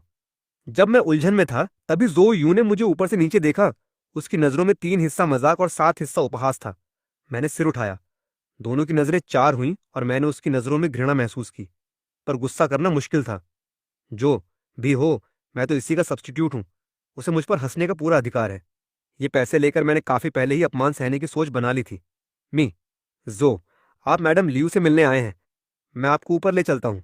मैंने तुरंत चेहरे पर मुस्कान बिखेर दी। लू रुआन मेरी बॉस है और ये सामने वाला आदमी उसका बॉयफ्रेंड है। ये भी आधा बॉस हुआ। एक अच्छे एम्प्लॉय की तरह मुझे अपने कर्तव्यों का पालन करना चाहिए। जो यूं ठिठका और फिर मुस्कुराते हुए बोला, धन्यवाद। मैं जो यूं को लेकर ऊपर गया और फिर दौड़कर लूरुआन को खबर की। मैंने गहरी सांस ली। स्टडी रूम में जाकर दरवाजा खटखटाया। अंदर से लूरुआन की ठंडी आवाज आई, क्या हुआ? आपका बॉयफ्रेंड जो यूं आपसे मिलने आया है। अंदर से कोई आवाज नहीं आई। थोड़ी देर बाद लूरुआन ने अंदर से दरवाजा खोला। पहले उसने मुझे देखा, फिर नाक सिकोड़कर लिविंग रूम की तरफ गई। पहली नजर में उसने सोफे पर बैठे जो यूं को देखा। तुम कैसे आए? लूरुआन ने मुश्किल से मुस्कुराकर उसके पास बैठने की कोशिश की। मैं अवाक रह गया। क्या उन्होंने पहले से प्लान नहीं किया? रुआन, मैंने सुसान से सुना था कि इन 3 सालों में तुमने एक नए घर में शिफ्ट किया है, तो सोचा खासकर तुम्हारा नया घर देखने आ जाऊं। बहुत सुंदर सजाया है। जो यूं मैं तुम्हें घुमाऊंगी। चलो। दोनों एक साथ खड़े हुए और चारों तरफ देखने लगे। जब वो मेरे कमरे के दरवाजे पर पहुंचे तो जो यूं हैरान हुआ और बोला, ये तो मेरा फेवरेट मिनिमलिस्टिक स्टाइल है। रुआन, ये कमरा मेरे लिए बनाया गया था ना। और ये बड़ा सा कोलो सेंडोर्फर पियानो। मुझे याद है मैंने सिर्फ एक बार तुमसे जिक्र किया था कि मुझे ये पियानो बहुत पसंद है। तुमने सच में इसे खरीद लिया। रुआन, तुम बहुत प्यारी हो। मैं फल काट कर लौटा और उनकी बातें सुन ली। मैं उदास हो गया। तो इस कमरे की सजावट का स्टाइल भी जो यूं की पसंद के हिसाब से किया गया था। मुझे भी ये सादा सुंदर स्टाइल काफी पसंद है, खासकर वो पियानो। मैं तो इस दुनिया का नहीं हूँ। पिछली जिंदगी में मैं यतीम ही था। एक बाबा ने पाला था। अपनी मेहनत से 985 म्यूजिक कॉलेज में पढ़ाई की थी, इसलिए मुझे म्यूजिक से बहुत लगाव था। इस दुनिया में आकर जब मैंने वो पियानो देखा तो बहुत प्यार सा हो गया था। रोज लुरुआन के ना होने पर उसे बजाता था। एक बार वो जल्दी घर लौट आई थी, कोई फाइल लेने। अचानक उसने मुझे कमरे में पियानो बजाते देख लिया। मुझे याद है उसका चेहरा बहुत उदास था, मानो पानी टपकने वाला हो, और उसका लहजा काफी तीखा था। किसने इजाजत दी इस पियानो को बजाने की? आगे से मेरी इजाजत के बिना इस पियानो को मत बजाना। तब मुझे लगा था कि उसे डर है कि कहीं मैं ये महंगा पियानो तोड़ न दूं। मैं माफी मांगता रहा कि फिर कभी नहीं बजाऊंगा। आज पता चला कि ये पियानो उसने अपने व्हाइट मूनलाइट के लिए खरीदा था। सोफे पर बैठा मैं बस उन्हें देखता रहा। लू रुआन और जो यूं वापस लौटे तो मैं खड़ा हो गया। मी, जो फल खाइए। मुझे आज रात कुछ काम है। आप लोग बातें करो, मैं चलता हूँ। ये कहकर मैं फटाफट अपने कमरे में आ गया और जैकेट पहनकर बाहर निकलने को हुआ। शायद जो यूं यही रात बिताएगा। बेहतर है मैं यहां से जल्दी निकल जाऊं ताकि उन्हें टांग ना अड़ाऊं। कहाँ जा रहे हो? लू रुआन ने अचानक बुरे चेहरे से मुझे घूरा। तुम्हारे पास कौन सा काम है? मैं थोड़ा दुखी हुआ। मैं तो सोच रहा था तुम दोनों को वक्त दे रहा हूं। और क्या चाहिए? क्या मैं यहाँ पड़ा रहूं तो तुम्हें अच्छा लगेगा? पता नहीं इस औरत के दिमाग में क्या चल रहा है। मेरे पास कोई बहाना नहीं था। मैं सन्न रह गया। उसकी आवाज और भी ठंडी हो गई। यहीं बैठे रहो। मैं वहीं के वहीं अटक गया। जो यूं ने हंसते हुए कहा, रुआन, मिस्टर फैन को काम हो तो जाने दो। मैंने राहत की सांस ली। मैंने उसे थैंक्स वाली नज़र से देखा। सच में भले ही मैं एक अच्छा एम्प्लॉय हूँ और बॉस की हर हिदायत मानता, पर मुझे किसी को प्यार करते देखना या उनकी बातें छुपकर सुनना कोई शौक नहीं है। जैसे ही मैं जाने को मुड़ा, लूरुआन ने फिर आवाज लगाई, रुको। मेरा बाहर रखा हुआ पैर फिर से अटक गया। जो यूं, अब बहुत देर हो गई है, तुम क्यों नहीं जल्दी आराम करते? उसने मधुर स्वर में कहा। जो यूं थोड़ा चौंका। उसे यकीन नहीं हुआ। वो आज रात कुछ न कुछ होने की उम्मीद में आई थी, यहां तक कि अपने बैग में कॉन्डम तक रखे थे। उसने सोचा नहीं था कि आधे घंटे बैठे बैठे लू रुआन उसे जाने का फरमान सुना देगी, पर उसने जो आगे कहा वो सुनकर जो यूं हैरान रह गया। मैंने कहा, मुझे कल सुबह मेंटिंग है, मुझे रात को समय निकालकर कुछ मटेरियल समझने हैं। ये सुनकर जो यूं कुछ नहीं बोल पाया। वो खड़ा हुआ और बोला, ठीक है, काम जरूरी है। वैसे तुम कल फ्री हो? मैं सोच रहा था कल फिल्म देखने चलें। लू रुआन ने कहा, मैं कल बिजी हूँ, कई मीटिंग है। जो यूं फिर से निरुत्तर हो गया। काफी देर अवाक रहने के बाद उसने अपनी स्टाइलिश मुस्कान दिखाई। ठीक है, दोबारा तो मैं इस बार विदेश नहीं जाऊंगा, आगे काफी टाइम है। जो यूं चला गया। जाने से पहले उसने मुझे एक लंबी गहरी नजर देखी, जिससे मैं सिहर उठा। यह आदमी मुझसे नफरत करता है। मैं बेबस था। लू रुआन ने तुम्हें मना किया, इसका मुझसे क्या लेना देना? क्या तुमने नहीं देखा? मैं खुद ही जाने को तैयार था। इससे मुझे एहसास हुआ कि मुझे तुरंत इस कपल से दूर भागना चाहिए, नहीं तो आगे चलकर मुश्किलें खड़ी हो जाएंगी। ये सोचकर मैंने डरते डरते पूछा, मैडम, क्या आपने अपना सामान सेटल कर लिया? लू रुआन का खूबसूरत चेहरा दमक उठा। वो बोली, किस चीज का सेटल करना? मुझे अब भी नहीं पता था कि उसके चेहरे पर इतनी ठंडक सी क्यों आ गई। मैंने सोचा मैं बहुत गरीब हूं, पर ऐसा इंसान नहीं। आप चेक कर लो, कोई कमी तो नहीं है। बात पूरी नहीं हुई थी कि मुझे अपने चारों तरफ ठंडक का एहसास होने लगा। अचानक मैं मुड़ा और नजरें उठाई तो लूरवान की आंखें मुझसे चार थीं। ऐसा लग रहा था कि वो किसी का कत्ल करना चाहेगी। क्या तुम्हें लगता है तुम बहुत मजाकिया हो? नहीं नहीं, मैं नहीं समझ पा रहा हूँ ये महिला क्या चाहती है। वो मुझसे ऐसा बोले तो सबके लिए अच्छा होगा। जल्दी से अपना सामान चेक करवा लो ताकि मैं चला जाऊं। सब खुश रहेंगे, तुम भी खुश और मैं भी खुश। क्या ये अच्छी बात नहीं है? फिर वो चेहरा क्यों बनाया? उसने मुझे बहुत देर तक ठंडी नजरों से देखा, जब तक मैं बेचैन नहीं हो गया। फिर एक शब्द बोले बिना स्टडी रूम में चली गई और जोर से दरवाजा बंद कर दिया। अभी मैं उलझन में ही था कि दरवाजा फिर से खुला। उसका पूरा शरीर जमा देने वाला था। आवाज बेहद ठंडी थी। लिन यांग, हमारा कॉन्ट्रैक्ट अभी खत्म नहीं हुआ है। मैंने तुम्हें पैसे तो दिए थे। इस घर से निकलने की हिम्मत है तो देख लेना। दरवाजा फिर से बंद हो गया और मैं फिर से अवाक रह गया। मैंने सोचा नहीं था कि बॉस को ऐसी आदत होगी कि वो दूसरों को अपना प्यार दिखवाना चाहती है। वो मुझे जबरदस्ती यहाँ रोक कर रखना चाहती है ताकि मैं गवाह बनूं कि वो अपने सच्चे प्यार से कितना प्यार करती है। चलो कोई बात नहीं, पैसा लिया है तो आदतें भी पूरी करनी पड़ेंगी। बस 1 महीना रह गया है, तब तक सह लूंगा। केले का काम खत्म। अगली सुबह मैं फिल्म सिटी जाने के लिए निकल गया। लू जिन ने मेरी तरफ देख कर पूछा कि क्यों इतना बेड़ा गर्दन लग रहे हो? क्या हुआ? तुम्हारी बीबी ने रात को आराम नहीं करने दिया, फिर मुझे छेड़ा। मैं मुस्कुरा दिया। लू जी, मेरा मजाक मत उड़ाओ। लू जी को तो बस मुझे परेशान करने में मजा आता है। उसने कहा, अगर मेरे घर भी कोई इतना वफादार कुत्ता होता तो मैं भी पूरी रात उसे सताऊंगी नहीं। मेरा चेहरा उतर गया, पता नहीं क्या जवाब दूं। फिर वो हंसते हुए पूछने लगी, स्क्रिप्ट कैसी चल रही है? कोई प्रेशर मत लो, तुम्हारा रोल तो बस मिलिट्री ऑफिसर का है, सीन ज्यादा नहीं है, रिक्वायरमेंट भी हाई नहीं है। मैंने सिर हिलाया। शूटिंग का प्लेस योंगचेन फिल्म सिटी में था। विला एरिया से करीब 1.5 घंटे की ड्राइव थी। 8 बजे तक हम पहुंच गए। क्रू मेंबर अभी तैयारी कर रहे थे। लुजी मुझे सीधे डायरेक्टर जेंगी फेन के पास ले गई। ये एक लो इन्वेस्टमेंट वेब सीरीज थी। मेरे किरदार के सीन कम थे। उन्होंने तब मेरी फोटो देखी थी और लूजी के कहने पर मुझे सिलेक्ट कर लिया था। आज मैं पहली बार 50 साल के डायरेक्टर जेंगी फेन से मिल रहा था। वो कभी इंडस्ट्री के काफी नामचीन डायरेक्टर थे। उन्होंने कई हिट शो बनाए थे। बस पिछले कुछ सालों में उनकी किस्मत फिर गई। उनकी हर फिल्म फ्लॉप हुई और धीरे धीरे वो भुला दिए गए। अब वो वेब सीरीज ही कर पाते हैं। लेकिन इंडस्ट्री में उनके पुराने कनेक्शन अभी भी बचे हुए थे। उन्होंने अपनी मोटी चश्मे के पीछे की आंखों से मुझे ऊपर से नीचे तक देखा। उनके अंदर एक गजब की गंभीरता थी। उन्होंने कहा, बुरा नहीं है, काबिल लगता है, फोटो से ज्यादा हैंडसम लग रहे हो। मैंने कहा, डायरेक्टर आप ज्यादा प्यार मत करो, मैं तो नौसिखिया हूं। उम्मीद है आप मुझे बहुत सारे टिप्स और आलोचना देंगे। कहना आसान है, लूजी के साथ मेरी काफी पुरानी दोस्ती है। उनके लाए हुए इंसान बुरा नहीं हो सकता। जवान, अच्छा काम करो, आगे बहुत मौके आएंगे। जेंग। ईफेन ने मेरे कंधे पर थपकी देकर हौसला बढ़ाया। हम बातें ही कर रहे थे कि अचानक बाहर शोर मच गया। यार ये तो जो यूं है, सच में जो यूं है। आखिरकार जो यूं को हमने लाइव देख लिया। कितना हैंडसम है। जो यूं हमारे सेट पर क्यों आया? क्या ये इस वेब सीरीज में आ रहा है? मेल लीड तो कभी तय नहीं हुआ था। जो यूं इतना बड़ा स्टार लो इन्वेस्टमेंट वेब सीरीज में कहाँ आएगा? डायरेक्टर साहब कितने बड़े हैं। जो यूं का नाम सुनते ही मैं चौंक गया। थोड़ी देर में मैंने देखा एक लंबा पतला जवान सनग्लास लगाए, 7-8 असिस्टेंट्स और बॉडीगार्ड से घिरा, चिकने कस्टमाइज सूट पहने, हरकत बड़ी ही शानदार। वो जो यूं ही था। लूजी की आंखों में गुलाबी बुलबुले उछल रहे थे।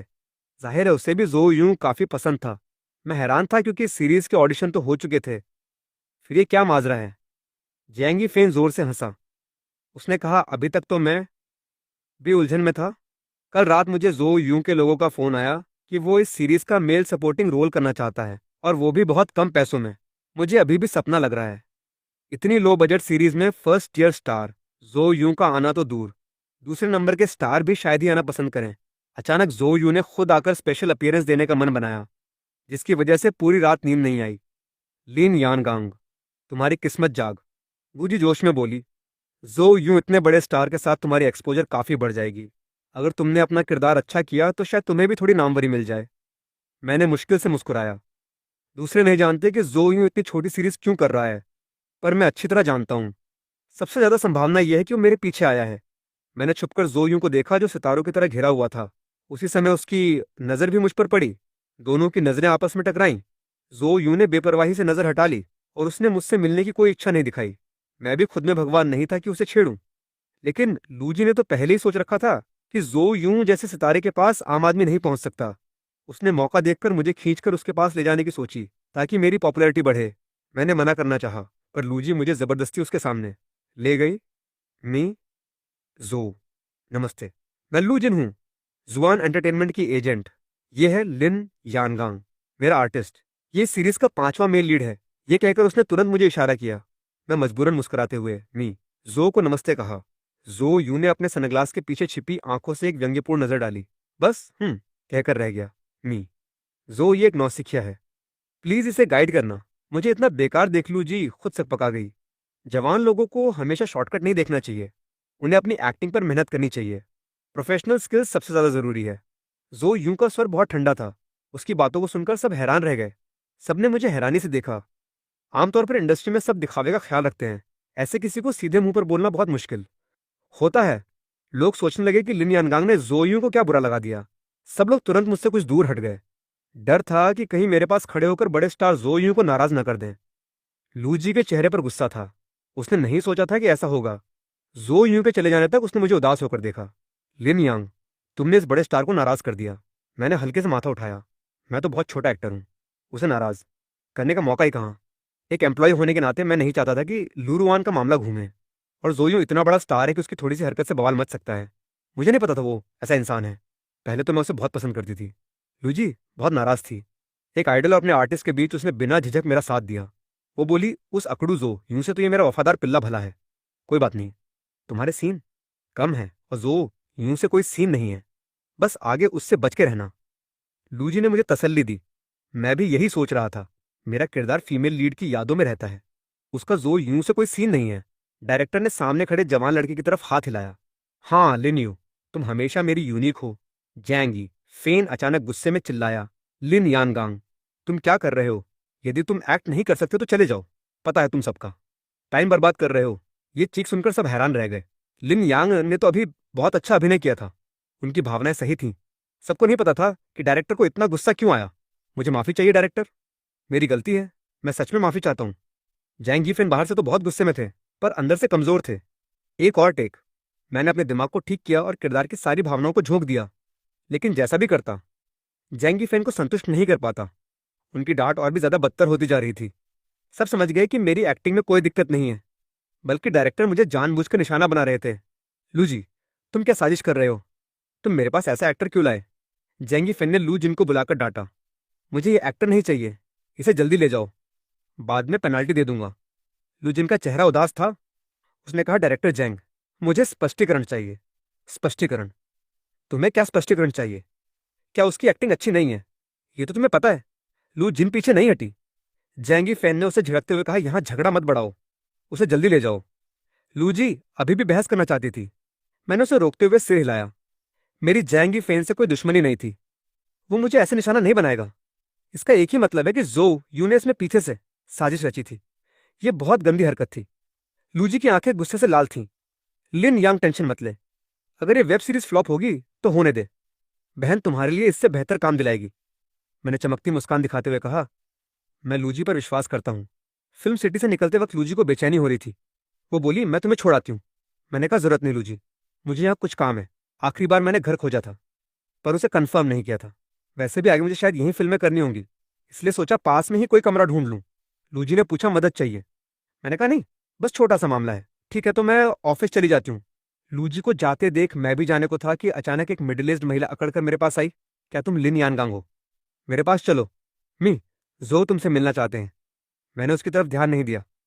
आज से पहले मेरे मन में जोयू को लेकर कोई बुरी भावना नहीं थी। भले ही वो रुआन का व्हाइट मूनलाइट है, लेकिन आज उसकी जो करतूत थी उससे मेरा दिन खराब हो गया। मेरा स्वभाव भले ही अच्छा हो, पर इसका मतलब ये नहीं कि मेरे अंदर कुछ है ही नहीं। क्या तुम बहरे हो? जल्दी मेरे पास चलो। उस मिडिल एज्ड महिला ने मुझे उंगली दिखाकर चिल्लाया। अच्छा कुत्ता कभी रास्ता नहीं रोकता। मैंने उसे टाल दिया और टैक्सी लेने को हुआ। ये सुनकर वो औरत गुस्से से फूल गई और मेरा हाथ पकड़ लिया। तू किसे कुत्ता कह रहा है? हाथ छोड़। मेरा गुस्सा भड़क उठा। मैं हाथ नहीं छोड़ूंगी। मी, जो का बुलावा तेरी किस्मत है। तू जैसा कोई नामुराद। अगर मी, जो की मेहरबानी नहीं होती तो तू उन्हें जन्म जन्म नहीं देख पाता। और तू मुझसे बुरा मुंह बना रहा है। जो यू पास आ गया था। मी, जो, ये लड़का बड़ा एहसान फरामोश है।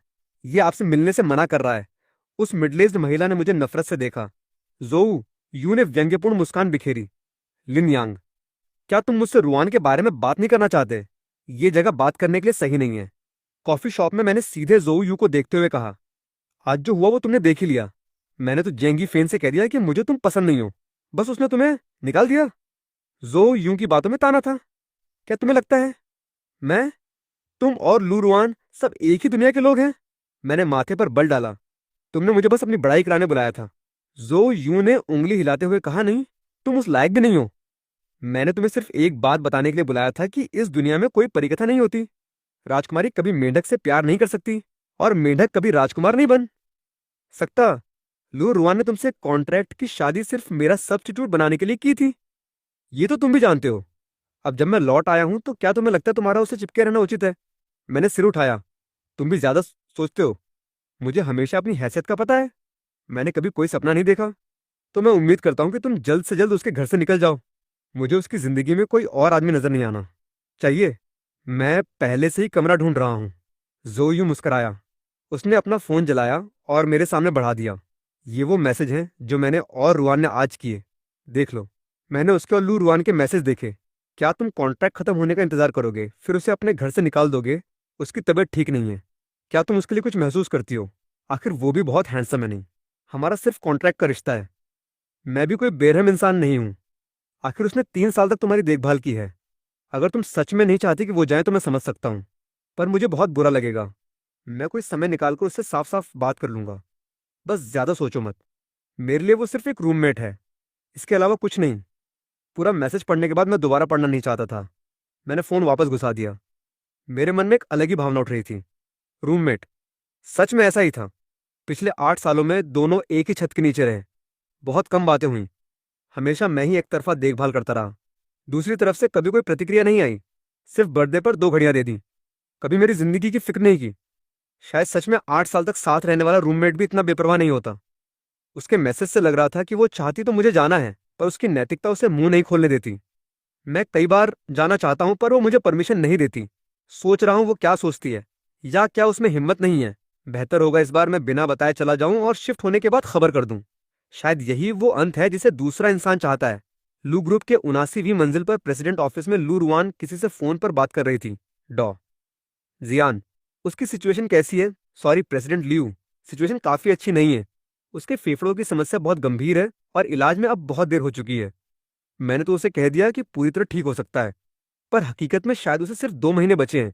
लू रुआन का चेहरा सुन्न हो गया। कोई और रास्ता नहीं है। पैसा कोई प्रॉब्लम नहीं है। आजकल ये बीमारी न देश में ठीक हो सकती है न विदेश में। अगर पैसा हो तो उसे थोड़ा लंबा खींच सकते हैं, पर मरीज को और कष्ट होगा। लू रुआन काफी देर तक चुप रही, फिर बोली, डॉ जियान, आप इस क्षेत्र के एक्सपर्ट हैं। प्लीज पैसों की कोई चिंता मत करो। दवा का सबसे अच्छा इंतजाम करो। ठीक है, मैं देख लूंगा। फोन रखते ही लू रुआन मुंह के बल गिर पड़ी। उसे समझ नहीं आ रहा था कि आज वो इतना अजीब क्यों महसूस कर रही है। उसके दिल की गहराइयों से एक दर्द उठ रहा था। उसे वो दिन याद आ रहा था जब जो यू ने उसे ब्रेकअप का प्रस्ताव रखकर विदेश पढ़ने चली गई थी। वो अपनी बेस्ट फ्रेंड के साथ बार में। गई थी। उसे शराब पीना पसंद नहीं था, खासकर नशे से नफरत थी। लेकिन उस दिन उसने खूब शराब पी। तभी उसने लिन यांग को स्टेज पर दिल खोलकर गाते हुए देखा था। उसकी आवाज बहुत नरम थी। उसने नीचे झुककर गिटार बजाया। उसका साइड प्रोफाइल जो यूं से मिलता था। उसके बाद वो जो कभी बाहर नहीं गई थी, अचानक रोज उसी जगह जाने लगी। बस लिन यांग को स्टेज पर गाते देखना, उसका चेहरा और आवाज सुनना, सिर्फ उसी समय उसके जख्मी दिल को थोड़ा सुकून मिलता था। बाद में उसने जाना कि वो लिन यांग हाल ही में ग्रेजुएट था, कॉलेज छोड़ चुका था। उसे बहुत जरूरत थी पैसों की। वो कई काम करता था, दिन में मॉडलिंग, शाम को बार में गाना। तभी उसके परिवार ने उसे शादी के लिए दबाव डाला। उसने उस रात लिन यांग को बुलाकर वो कॉन्ट्रैक्ट दिया। उसे आज भी याद है, उसके चेहरे पर उस समय हैरानी और खुशी थी कि वो एक अच्छा कॉन्ट्रैक्ट हस्बैंड बनेगा। और उसने सच में कभी कोई कसर नहीं छोड़ी, जिंदगी के हर छोटे बड़े काम किए। लू रुआन ने फोन उठाया और एक नंबर मिलाया। रुआन, आज तुमने मुझे फोन करने की क्या सोची? सीलैन, एक मदद चाहिए। तुम्हारा यूके में कोई कनेक्शन है? क्या तुम मुझे एक लंग स्पेशलिस्ट ढूंढ सकते हो? बाकी देशों के भी पैसा कोई प्रॉब्लम नहीं है। रुआन, तुम्हें क्या हो गया है? मुझे नहीं, मेरे एक दोस्त को फेफड़ों की बीमारी है। ठीक है, मैं पूरी कोशिश करूंगा। जब कुछ मिलेगा तो बताऊंगा। मैंने फिल्म सिटी के आसपास काफ़ी खोजबीन की, पर कोई अच्छा कमरा नहीं मिला। तो बस दो एजेंसियों में अपना डिटेल देकर रजिस्टर करा दिया। फिर चैन दादाजी की देखभाल करने वाली आंटी तान को फ़ोन किया। पता चला कि सब ठीक है, तो चैन से घर लौटा। इस बार मैंने पक्का मन बना लिया था कि यहाँ से निकलना है। सारा सामान पैक करके मैंने पास में एक सस्ता होटल ढूंढकर चेक इन कर लिया।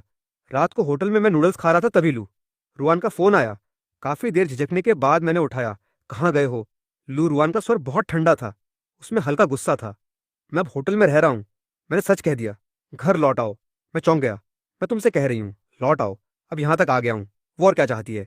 मैंने माथा सिकोड़ते हुए कहा। मैडम लियू, मुझे नहीं लगता लौटना ज़रूरी है। तुम्हारा क्या मतलब है? मैंने सांस ली। मैडम, हमारा कॉन्ट्रैक्ट बस 1 महीने रह गया है। साथ ही जो यूं वापस आ चुका है। अगर मैं वहां रहा तो शायद वो भी अच्छा महसूस नहीं करेंगे और तुम भी खुश नहीं रहोगी। बेहतर है सब यहीं खत्म हो। मैंने कहा, मैंने हिसाब लगा लिया है। 5 साल में 50 लाख, हर महीने लगभग 1,40,000 के हिसाब से। 1 महीना बाकी है, 1,40,000। मैं वो पैसे लौटाने का कोई रास्ता ढूंढूंगा। लेकिन फिलहाल मेरे ऊपर काफ़ी फाइनेंशियल प्रॉब्लम है, इसलिए लौटाने में थोड़ी देर हो सकती है। दूसरी तरफ सन्नाटा था। बस सांसें तेज हो रही थीं, जैसे वो अपना गुस्सा रोक रही हो। मैं थोड़ा परेशान था। तुम तो जो यूं को पहले ही बता चुकी हो कि वो मुझसे जाने को कहेगा। अब ऐसा नाटक करने की क्या जरूरत है? मैडम लियू, टेंशन मत लो। मैं बहुत बड़ा बातूनी नहीं हूं। मैं ये बातें चारों तरफ नहीं फैलाऊंगा। मैं तुम्हारी बदनामी नहीं करूंगा। मुझे लग रहा है तुम डरती हो कि कहीं मैं तुम्हारे बारे में बुरा नहीं फैला दूं। आखिर Liu group publicly traded company है। लू रुआन के खिलाफ थोड़ी सी भी नेगेटिव खबर कंपनी के शेयर प्राइस को प्रभावित कर सकती है। दूसरी तरफ अब भी सन्नाटा था। मैंने सोचा मेरी बातें उसे संतुष्ट कर गई होंगी। मैंने राहत की सांस ली और जल्दी से नूडल्स खत्म किए। बाथरूम के शीशे के सामने खड़ा होकर मैंने माइक्रो एक्सप्रेशन प्रैक्टिस किया। मेरे पास अभी कुछ नहीं है, मैं सिर्फ अपनी एक्टिंग पर भरोसा कर सकता। जब से मैं इस दुनिया में आया हूँ, जब भी वक्त मिलता है शीशे के सामने प्रैक्टिस करता हूँ। इसी से मेरी एक्टिंग और डायलॉग डिलीवरी स्किल्स बनी है। खासकर चेन दादाजी को महंगी दवाओं की जरूरत है, और लू रुआन के 1,40,000 ने मुझ पर और प्रेशर बढ़ा दिया था। रात को मैं सोने वाला था कि अचानक किसी ने दरवाजा खटखटाया। मुझे हैरानी हुई कि इस समय कौन दरवाजा खटखटा सकता है। मैंने चप्पल पहनी, बिस्तर से उठा, पीपहोल से झांका तो मैं अवाक रह गया। लू रुआन यहाँ तक कैसे पहुंच गई? वो यहाँ क्यों आई? मेरा दिमाग पूरी तरह सुन्न था। मुझे लगना मुश्किल था कि लू रुआन इस जगह को ढूंढ सकती है। लियू फैमिली के बहुत कनेक्शन है, ये ढूंढना कोई मुश्किल काम नहीं है। पर मैं ये नहीं समझ पा रहा था कि मैं पहले ही सब कुछ साफ साफ बता चुका हूँ। फिर भी वो आधी रात को यहाँ क्या करने आई है? मुझे नहीं पता था कि उसका सामना कैसे करूं। पर जब वो दरवाजे पर आ ही चुकी है तो दरवाजा न खोलना बदतमीजी होगी। मैंने मानसिक रूप से खुद को तैयार किया और दरवाजे का हैंडल घुमाया। दरवाजा खुलते ही उसकी सितारे जैसी खूबसूरत आंखें सीधे मुझ पर टिक गईं। बिना किसी भाव के, अपना सामान पैक करो और मेरे साथ चलो। मैं वहीं खड़ा उसे देखता रहा। लगता था वो बहुत हड़बड़ी में आई थी। उसके बाल थोड़े बिखरे हुए थे और उसने अभी भी वही ऑफिस वाला कस्टमाइज्ड फॉर्मल सूट पहना हुआ था। लू रुआन को जिंदगी का बहुत शौक है। उसे शराब पसंद नहीं है, बस घर पर कभी लाल शराब पी लेती है। ऑफिस के बाद वो कभी वर्किंग कपड़े नहीं पहनती, आमतौर पर कैजुअल पहनती है। ऑफिस से निकलते ही लगता था वो सीधे मुझे खोज निकालने लगी थी और होटल का पता लगाकर हड़बड़ी में यहाँ पहुंची। पर मुझे समझ में नहीं आ रहा था कि वो क्या कर रही है। जाहिर है वो चाहती है मैं उस घर से निकल जाऊं, फिर भी ऐसी हरकतें कर रही है। मैं वापस नहीं जाऊंगा। मैंने सिर हिला दिया। मैंने फोन पर पहले ही साफ कर दिया था। क्या तुम नखरे कर रहे हो? क्या तुम उस दिन घर आकर जो यूं से नाराज हो गए थे? लू रुआन ने माथा सिकोड़ा। मैं चौंक गया। वो ऐसा कैसे कह सकती है? क्या उसे लगता है मैं जल रहा हूं? सोचकर मेरा सुंदर चेहरा लाल हो गया। मैंने जल्दी से कहा, मैडम लियू, आप टेंशन मत लो, मेरे दिल में कोई ऐसा ख्याल नहीं है। आप और मी जो दोनों परफेक्ट कपल हो। आपके साथ मेरी शादी तो बस एक कॉन्ट्रैक्ट थी, ये मैं हस्ताक्षर करते ही समझ गया था। मैंने कभी कोई झूठा सपना नहीं देखा। प्लीज मुझे गलत मत समझो। ये सुनकर लुरुआन थोड़ी चौंक गई। वो गुस्से से दिख रही थी। आखिर में कॉन्ट्रैक्ट अभी खत्म नहीं हुआ। मैं तुम्हें जाने की इजाजत नहीं दूंगी। जल्दी मेरे साथ चलो। मैंने फिर मना कर दिया। अब चुके तो चुके, मैं वापस नहीं जाऊंगा। सच में मुझे कोई शौक नहीं है किसी के प्यार की झलक देखने का। मैं आखिरी बार पूछ रही हूँ, जाओगे या नहीं? लुरुआन ने अपनी आवाज ऊंची की। मैडम मैं यहाँ बहुत अच्छा हूँ। लुरुआन ने मुझे गहरी नजरों से देखा, फिर करवट बदलकर चली गई। मैं उसे चुपचाप जाता देखता रहा। उसकी अकड़ को देखते हुए इतनी शर्मिंदगी झेल कर यहाँ तक आना, ये सोच से परे था। मैंने जो कहा साफ साफ कह दिया। उसके अहंकार को देखते हुए उसे पूरी तरह निराश हो जाना चाहिए। मैंने राहत की सांस ली। मैं अपने दिल में लुरुआन का एहसानमंद था। अगर शुरू में उसके 50 लाख न होते तो चेन दादाजी शायद अब तक मर चुके होते और अनाथालय भी नहीं बन पाता। पर बात एक है और बात दूसरी है। मैं उस घर में रहकर अपनी आंखों से उनकी मिठास नहीं देखना चाहता, और न ही जो यूं का चेहरा। अगर आज जो यूं का विवाद न हुआ होता तो शायद मैं इतना सख्त न होता। पर अब मैं इस इंसान से बहुत चिढ़ गया हूं। मुझसे सहन नहीं होता। रात के 11 बजे बाद एक फोन से मेरी नींद खुली। लिन यांग, तुम कैसे शौहर हो? दूसरी तरफ एक मीठी आवाज चिल्लाई, जल्दी ये बार में आओ। रुआन बहुत नशे में है। मुझे नींद हराम हो गई। मैं उठकर बैठ गया। फोन देखा तो लू रुआन की बेस्ट फ्रेंड जो टिंग का नंबर था। मैं अभी आ रहा हूँ। बिना सिर के बाल ठीक किए मैंने जल्दी से कपड़े पहने और टैक्सी बुलाई। ये बार के निजी कमरे में पहुंचा तो सबसे पहले लू रुआन बेहोश पड़ी थी। उसके गाल लाल थे, होंठ सुर्ख थे और वो बुदबुदा रही थी। जोटिंग ने भी काफी पी लिया था और सोफे पर टिककर अपना चेहरा मल रही थी। वो घरेलू नाजुक टाइप की लड़की है, छरहरी कद काठी। हालांकि लू रुआन जितनी दमदार नहीं, पर खूबसूरत जरूर है। लिन यांग, वो मुझे देखते ही बोली, तुमने बहन रुआन को क्या किया कि वो इतना गुस्सा हो गई? वो तो शराब पीती ही नहीं है। देखो कितना नशा कर दिया। मैं थोड़ा वाकिफ था। मिस जोऊ, ये मुझसे कुछ लेना देना नहीं है। शायद उसका जो से कुछ झगड़ा हुआ है। नहीं, मुझे नहीं लगता। क्या वो इसलिए गुस्सा है कि मैंने घर लौटने से इनकार कर दिया? पिछले 8 सालों में लू रुआन ने मुझसे कभी प्यार नहीं किया, नहीं कभी गुस्सा किया। उसकी खुशी, गम और गुस्सा बस दो यूं तक ही सीमित है। जो टिंग ने सोचा और बोली, तुम सही कह रहे हो। बहन रुआन कभी तुम्हारी तरफ देखती भी नहीं। वो तुमसे इतना गुस्सा कैसे हो सकती है? सोचकर उसका गुस्सा कम हो गया। जल्दी से घर ले जा। बात करते ही उसे कुछ याद आया। मैं बता दूं, जो यूं वापस आ चुका है। नशे में बहन रुआन के साथ कोई शरारत मत करना। मैं नहीं करूंगा, वरना जो को बुलाकर ले जाऊंगा। मुझे आज रात एक इवेंट है, फिलहाल यहां से नहीं जा सकता। लू रुआन इतनी नशे में है, मैं उसे यूं ही नहीं छोड़ सकता। मिस जो, अगर तुम्हें मुझ पर भरोसा नहीं है तो तुम भी साथ चलो। घर में बहुत सारे कमरे हैं, तुम रात भर रुक सकती हो। जो टिंग ने सोचकर सिर हिला दिया। ठीक है, सच में मुझे तुम पर भरोसा नहीं है। मैंने मुस्कुराकर लू रुआन के पास जाकर उसे उठा लिया। लू रुआन लंबी है पर बहुत हल्की, शायद 50 किलो के आसपास होगी। साथ ही मैं एंटरटेनमेंट में आने की सोचकर रोज जिम जाता हूँ। मैं तगड़ा हूँ। मुझे पार्किंग से लू रुआन की कार मिल गई। मैं उसे लेकर विला एरिया की तरफ बढ़ा। लिन यांग, तुम्हारा बहन लियू से कॉन्ट्रैक्ट खत्म होने वाला है ना? पीछे बैठी जोटिंग ने जल्दी से पूछा। उसने मुझसे ऐसे ही पूछा। हाँ, 2 महीने बाकी हैं। अब जब जो यूं वापस आ गया है तो तुम क्या सोचते हो? मैं समझ गया वो क्या कहना चाहती है। मैं तो पहले ही शिफ्ट हो चुका हूं। तुम शिफ्ट हो गए? जोटिंग हैरान हो गई। उसने विश्वास नहीं किया। मैं फिलहाल होटल में रह रहा हूं, कमरा मिलते ही शिफ्ट हो जाऊंगा। जोटिंग सन्न रह गई। तुम तैयार हो? बहन लियू तो हमेशा से बहुत रूखी है। भले ही तुम दोनों कॉन्ट्रैक्ट की शादी हो, पर तुमने मैरिज सर्टिफिकेट तो हासिल कर लिया है। क्या तुम कुछ नहीं चाहोगे और बस यूं ही छोड़ दोगे? मैं मुस्कुराया। क्यों नहीं चाहूंगा? वो चीजें मेरी नहीं थीं, बल्कि मैडम लियू ने मुझ पर बहुत एहसान किया है। अगर उसके पैसे न होते तो पता नहीं आज मैं कहाँ होता। इंसान को एहसानमंद होना चाहिए। उसने मेरे साथ इतना अच्छा किया, मैं उसे मुश्किल में नहीं डालूंगा। थोड़ी देर में जोटिंग ने कहा, तुम्हारा ऐसा सोचना अच्छा है। तुम बहुत अच्छे इंसान हो। यूं ही सबको खुश रखने की सोचते हो, अंत में तुम ही दुखी रहोगे। विला लौटकर मैं लूरुआन को बेडरूम ले गया, फिर बाथरूम जाकर तौलिया लाया और उसका चेहरा पोंछा। फिर किचन में जाकर हैंगओवर सूप बनाया और चम्मच चम्मच करके उसे पिलाया। जोटिंग एक तरफ खड़ी ये सब देख रही थी। तुम रोज ऐसे ही बहन रुआन की देखभाल करते हो? मैंने मुस्कुराकर कहा, वो मेरी बॉस है। उसने मुझे 50 लाख दिए। मैं उसका कर्ज नहीं चुका सकता। बस कुछ अच्छे काम कर करता हूँ जो मेरी हैसियत में है। परेशानी तो ये है कि वो आकर इन छोटी छोटी चीजों से परेशान न हो। जोटिंग सोच में पड़ गई। उसी समय लूरुआन का चेहरा बिगड़ा और उसने उल्टी करना शुरू कर दिया। मैं बच नहीं पाया और उसकी उल्टी मुझ पर लग गई। सुंदर औरत की उल्टी भी बहुत बदबूदार होती है। पूरे कमरे में बदबू आ रही थी। जोटिंग भी थोड़ी सनी और जोर से चिल्लाते हुए पीछे हट गई। जब मैं सब खत्म कर पाया तब रात के 12 बज चुके थे। न जाने कैसे मैं सो गया। सुबह उठा तो नाश्ता बनाकर रखा ही था, लुरुआन और जोटिंग तैयार होकर कमरे से बाहर आई। उठ गए। आओ नाश्ता करो। मैं किचन से नाश्ता निकाल रहा था। बहुत बढ़िया नाश्ता बनाया है लिन यांग, तुमने सब कुछ खुद बनाया। दूर से ही खुशबू आ रही है। जीभ लहलहा उठी। उसने वाकई उम्मीद नहीं की थी कि मैं इतना अच्छा खाना बना सकता हूँ। मिस जो, आप मुझे छेड़ रही हैं। बस कुछ मामूली सी चीजें हैं। लू रुआन ने टेबल पर फैले हुए शानदार नाश्ते की तरफ जटिल नजरों से देखा। पिछले कुछ सालों में मैंने अक्सर उसके लिए नाश्ते के नए नए ऑप्शन बनाए। पहले वो इसे हल्के में लेती थी। अब सोचती है कि 5 स्टार शेफ भी हायर कर लूं तो शायद रोज इतना अच्छा खाने की किस्मत नहीं होगी। ये तो बहुत स्वादिष्ट है। लिन यांग, क्या तुम पहले शेफ रह चुके हो? जोटिंग बैठ गई और एक छोटा सा पेस्ट्री लेकर एक निवाला खाया। उसकी बड़ी बड़ी आंखें तुरंत चांद की तरह सिकुड़ गईं। नहीं, पहले अनाथालय में बच्चों के लिए खाना बनाता था। फिर मैडम लियू के पास आने के बाद मुझे काफी वक्त मिल गया और मैंने थोड़ा रिसर्च भी किया था। ये सुनकर लू रुआन ने सिर उठाया। तुम अनाथ हो? ये बात उसे पता नहीं थी। इन सालों में मैं कभी कभी कुछ दिनों के लिए गायब हो जाता था। कहता था घर जा रहा हूँ।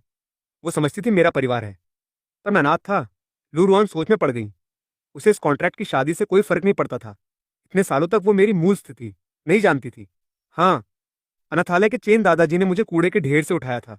5 साल की उम्र में एक परिवार ने मुझे गोद लिया, पर 10 साल की उम्र में उनका अपना बच्चा हो गया तो उन्होंने मुझे वापस कर दिया। मैं शांति से नाश्ता करते हुए बोला, जैसे कोई आम बात कह रहा हो। मुझे माफ करना, मुझे नहीं पता था तुम्हारा बचपन इतना दर्दनाक था। जोटिंग की आंखों में सहानुभूति थी। कोई बात नहीं, मैं उस पार हो चुका हूँ। मैंने रुमाल से मुंह पोंछा और उठकर बोला, मैडम, मिस, आप धीरे धीरे खाओ, मैं चलता हूँ।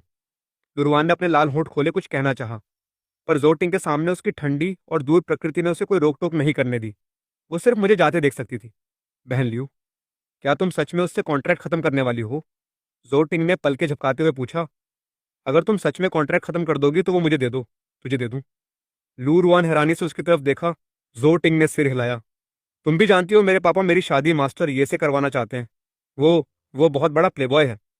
हर 3 दिन में गर्लफ्रेंड बदलता है। मैं उसे देखकर चिढ़ जाती हूँ। मैं भी तुमसे सीखना चाहती हूँ। एक शील्ड ढूंढो और छुपकर शादी कर लो। जब पापा को पता चलेगा तो वो मुझे जबरदस्ती नहीं करेंगे। वो उसके लिए बहुत परफेक्ट है। ये सुनकर लू रुआन का दिल कुछ धीरे सा धड़का। उसका गला थोड़ा सूखा, लेकिन उसने कहा वो तुम्हारे लिए परफेक्ट नहीं है। क्यों? बस एक कॉन्ट्रैक्ट की शादी है ना। थोड़ी मैं सच मैं उससे प्यार कर बैठूंगी, सिर्फ शील्ड की तरह इस्तेमाल करूंगी। इसमें क्या बुराई है? जोटिंग बहुत उलझन में थी। लुरुआन थोड़ी देर चुप रही। वो बीमार है, लंग कैंसर की चौथी स्टेज। 2 महीने से ज्यादा शायद नहीं जी पाएगी। जोटिंग चिल्ला उठी। उसकी आंखें फैल गईं। ये कैसे हो सकता है? इसलिए वो परफेक्ट नहीं है। साथ ही तुम्हारे पापा ने उसे देख लिया। भले ही वो बीमार न हो, अगर तुम उसे घर ले गई तो भी तुम्हारे पापा शायद ही मानेंगे। जोटिंग थोड़ी उदास थी। अनजाने में उसके दिमाग में लिन यांग की मीठी मुस्कान आ गई। लगता था जिस दिन से वो उससे मिली है, लिन यांग हमेशा ऐसा ही रहा है, बहुत ही सुहावना। पहले वो उसे हे दृष्टि से देखती थी। उससे कभी अच्छे से बात नहीं की, पर चाहे वो कितनी भी बुरी क्यों न हो, लिन यांग हमेशा मुस्कुराकर उसका अभिवादन करता और उसे मिस जो बुलाता। उसे पता नहीं था कि शराफत के कारण या किसी और वजह से, पर उस समय उसका दिल भर आया। टेबल पर रखा शानदार नाश्ता भी बेकार लगने लगा। योंग चेन हॉस्पिटल के एक कॉमन वार्ड में मैं चेन दादाजी के शरीर की मालिश कर रहा था। लंबे समय तक बिस्तर पर पड़े रहने से उनकी शारीरिक क्षमता बहुत कमजोर हो गई थी। हर 2-3 दिन में मालिश की जरूरत होती थी। जो देखभाल करने वाली आंटी थी उसमें ताकत नहीं थी, इसलिए मैं हर 2-3 दिन में आकर मालिश करता था। मालिश के बाद चेन दादाजी अच्छी नींद सो गए। मैं कलश लेकर गर्म पानी के रूम में गया। कोने पर मुड़ते ही 2 जानी पहचानी शख्सियतें मेरी तरफ आ रही थीं।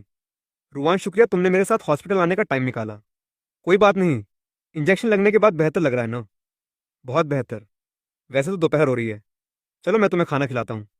आज फिर मना मत करना, वरना मैं तुम्हारा पूरा दिन खराब करूंगी। दोनों ने सिर उठाकर यहाँ देखा तो बीच रास्ते में हमारा सामना हो गया। लुरुआन मुझे देखकर चौंकी। जोयू के मुंह के कोने पर एक व्यंग्यात्मक मुस्कान आ गई। मैंने सलाम नहीं किया। लुरुआन के प्रति हल्का सा झुककर मैं गर्म पानी के रूम में चला गया। लुरुआन थोड़ा सोचकर उसके पीछे पीछे आई। क्या बात है मैडम लियू? मैंने धीमी आवाज में पूछा। आप बेहतर लग रहे हैं। फिक्र करने के लिए शुक्रिया। थोड़ा बेहतर हूँ। लुरुआन ने सिर हिलाया। अगर पैसे चाहिए तो फोन करना। मैंने एहसानमंदी से झुककर धन्यवाद किया।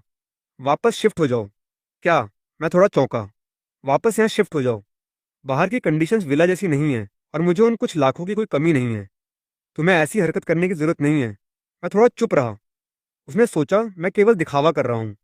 सच कहूं तो मुझे समझ में नहीं आता ये औरत क्या सोचती है। उसका बॉयफ्रेंड वापस आ गया है और वो अब भी मुझे अपने विला में रहने पर जोर दे रही है। इसका क्या मतलब है? लगभग 10 सेकंड तक चुप रहने के बाद मैंने आखिरकार कहा, मैडम शिफ्ट होने की जरूरत नहीं है। इससे आपको और आपके बॉयफ्रेंड को बेवजह की परेशानी होगी। मैं जानता हूँ आप अच्छे इरादे से कह रही हैं, पर मुझे अपनी हदों का पता है। फिर भी शुक्रिया, वो मेरा बॉयफ्रेंड नहीं है। रुआन, तुम लोग क्या बात कर रहे हो? जोयू मुस्कुराता हुआ आ गया। लू रुआन अपनी बात पूरी नहीं कर पाई।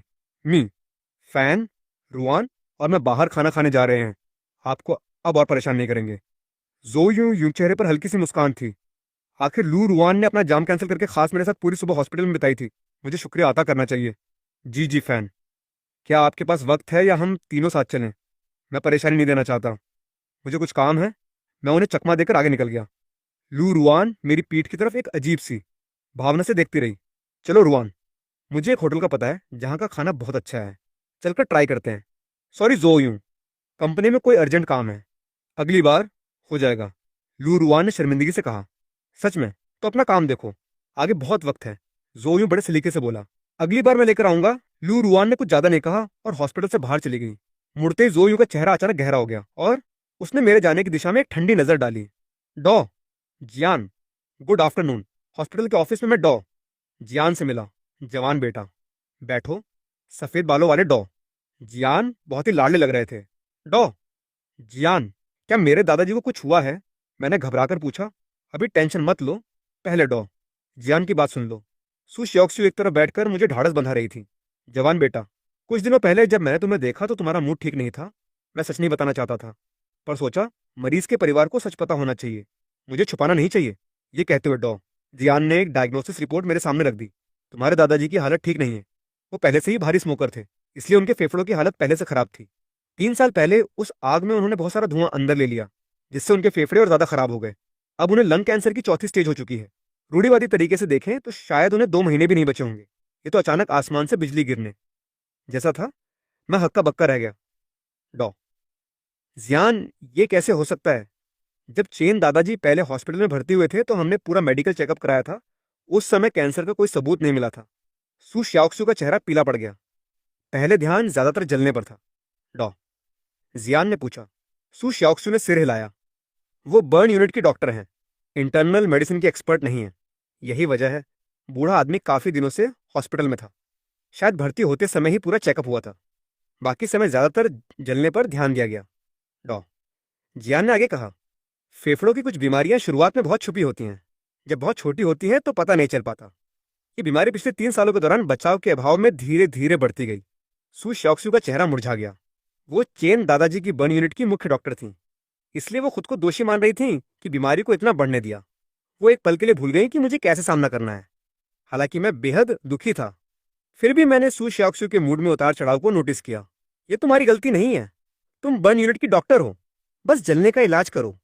मैं ही हूं जो दोषी हूं। चेन दादाजी जब अनाथालय में थे तो उन्हें बहुत खांसी होती थी।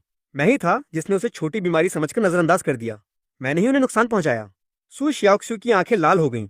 ऐसे वक्त में वो जानती है मैं कितना बुरा महसूस कर रहा हूं, फिर भी वो मेरी भावनाओं की फिक्र करती है। डॉ जियान भी थोड़ी भावुक हो गई। असल में वो मुझसे ये बात फिलहाल छुपाना चाहती थी। लूरुआन उस हॉस्पिटल की मुख्य शेयर होल्डर है जहां वो काम करती है, यानी वो लूरुआन की एम्प्लॉय थी। उसने सोचा था कुछ लंग एक्सपर्ट्स को बुलाकर डिबेट करेगी। अगर कोई इलाज का तरीका निकल आता तो बहुत बड़ी उपलब्धि होती और वो वाइस डायरेक्टर बन जाती। लेकिन 3 दिन तक डिबेट करने के बाद भी नतीजा यही निकला कि बचाना नामुमकिन है।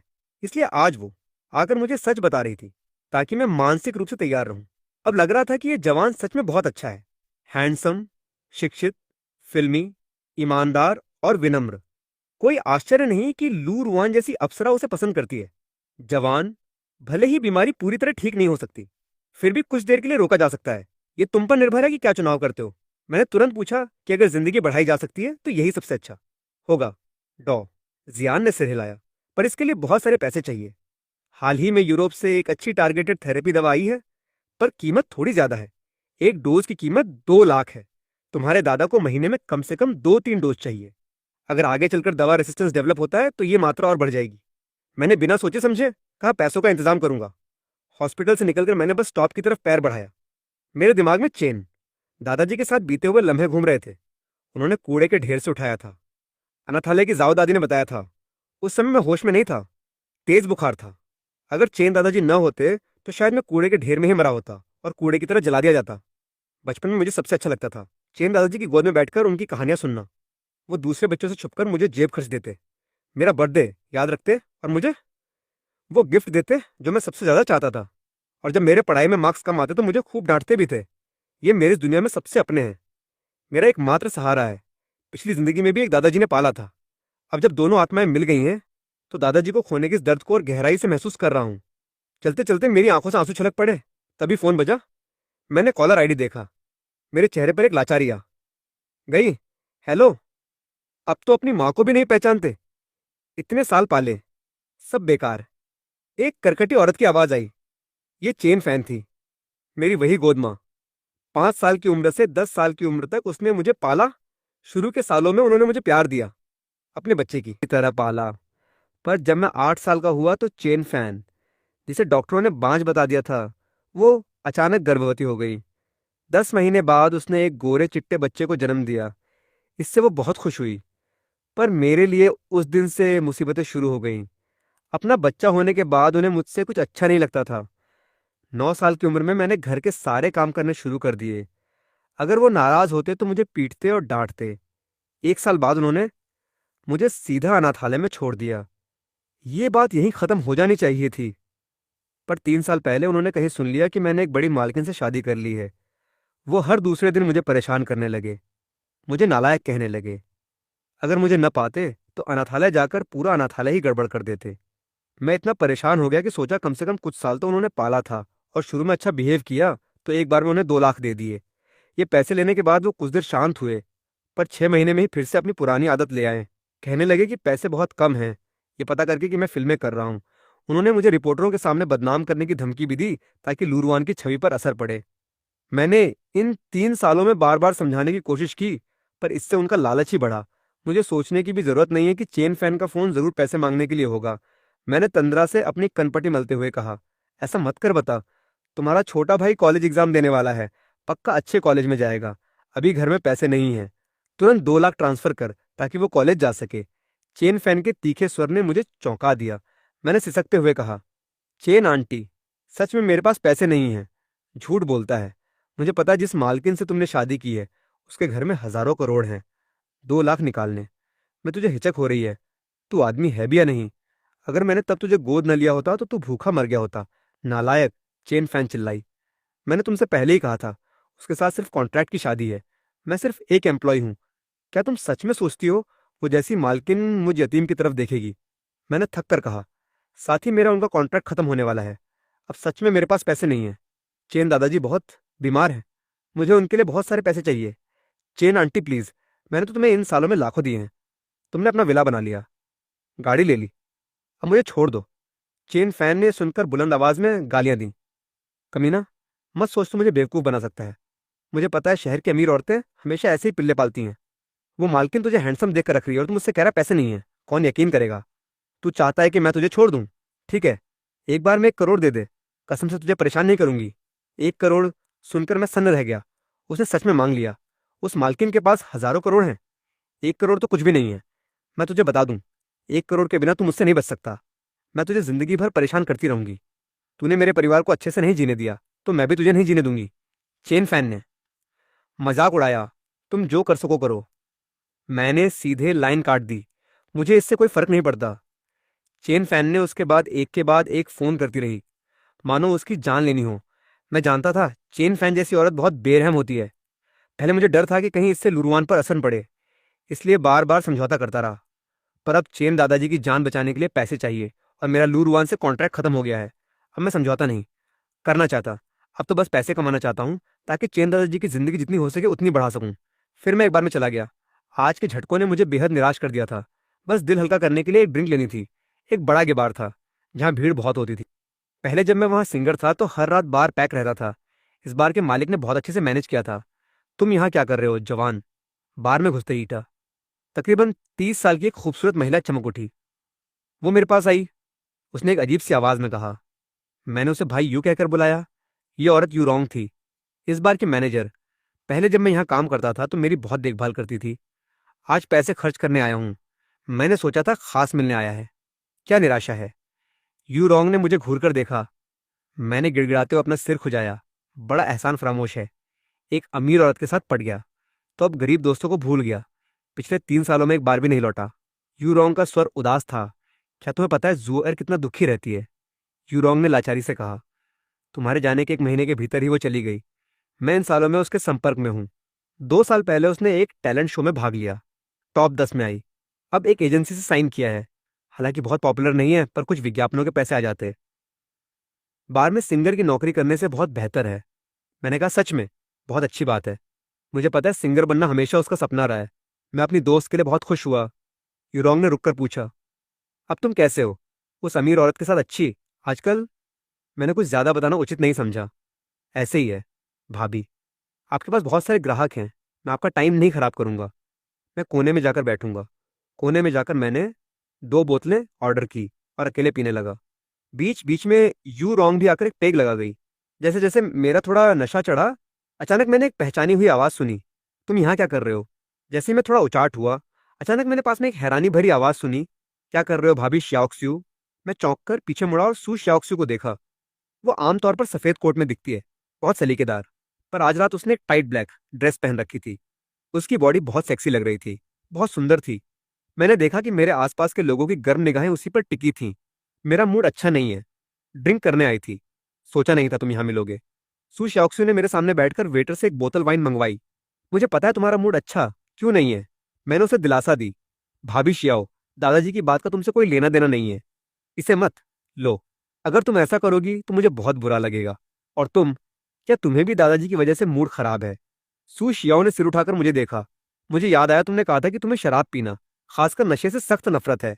जब मैं यहाँ सिंगर था तो बख्शीश देने वाले कुछ ग्राहकों को शराब पिलानी पड़ती थी। अक्सर नशा हो जाता था। मुझे उससे बहुत चिढ़ थी। आज यहाँ अकेले आकर सबसे नफरत वाला काम कर रहा हूँ, तो समझो मूड बहुत खराब। मैंने पहले पहले ही काफी पी लिया है। सिर चकरा रहा है।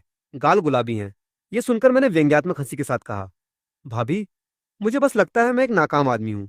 सू शौक से रुक गई। उसने सिर उठाकर एक घूंट वाइन पी और बोली, मैंने तुम्हें बताया था दादाजी ने कूड़े के ढेर से मुझे उठाया था। अगर वो न होते तो मैं न होता। सच में जब मैं छोटा था बहुत कमजोर था। मेरे नंबर अच्छे नहीं आते थे। मेरे जैसे बच्चों को, खासकर अनाथालयों वालों को, अक्सर छोड़ दिया जाता है। पर दादाजी ने मुझे कभी छोड़ा नहीं। बाद में पता चला कि मुझ में म्यूजिक का टैलेंट है, तो उन्होंने मुझे म्यूजिक पढ़ने के लिए सपोर्ट भी किया। तुम्हें पता है आर्ट पढ़ना आम घरों के लिए भी बहुत मुश्किल होता है। मैं तो यतीम हूँ, पर दादाजी हमेशा मेरे सपनों के पीछे लगे रहे। फीस जमा करने के लिए बूढ़ी उम्र में भी वो कंस्ट्रक्शन साइट पर काम करने चले गए। एक बार तो ऊपर से गिर भी गए। ये कहते कहते आंसू बेकाबू हो गए। पर मैं बेबस हूँ। उन्हें इतना दर्द सहते देख, उनकी जिंदगी ढलते देख, मैं कुछ नहीं कर सकता। सू श्याओक्सू का दिल मुझे रोता देखकर भर आया। उसे बहुत दर्द हुआ। दादाजी तुम्हें बिल्कुल भी दोष नहीं देंगे। खुद को इतना दोष मत दो। तुमने पहले ही बहुत बढ़िया किया है। साथ ही तुमने कहा न कि मैं तुम्हारा इकलौता दोस्त हूँ। दोस्त होने के नाते मैं जरूर तुम्हारी मदद करूंगी। भाभी, शुक्रिया। मैंने दिल से कहा, इन 3 सालों में तुमने मेरी बहुत मदद की है। पता नहीं कैसे चुका पाऊंगा।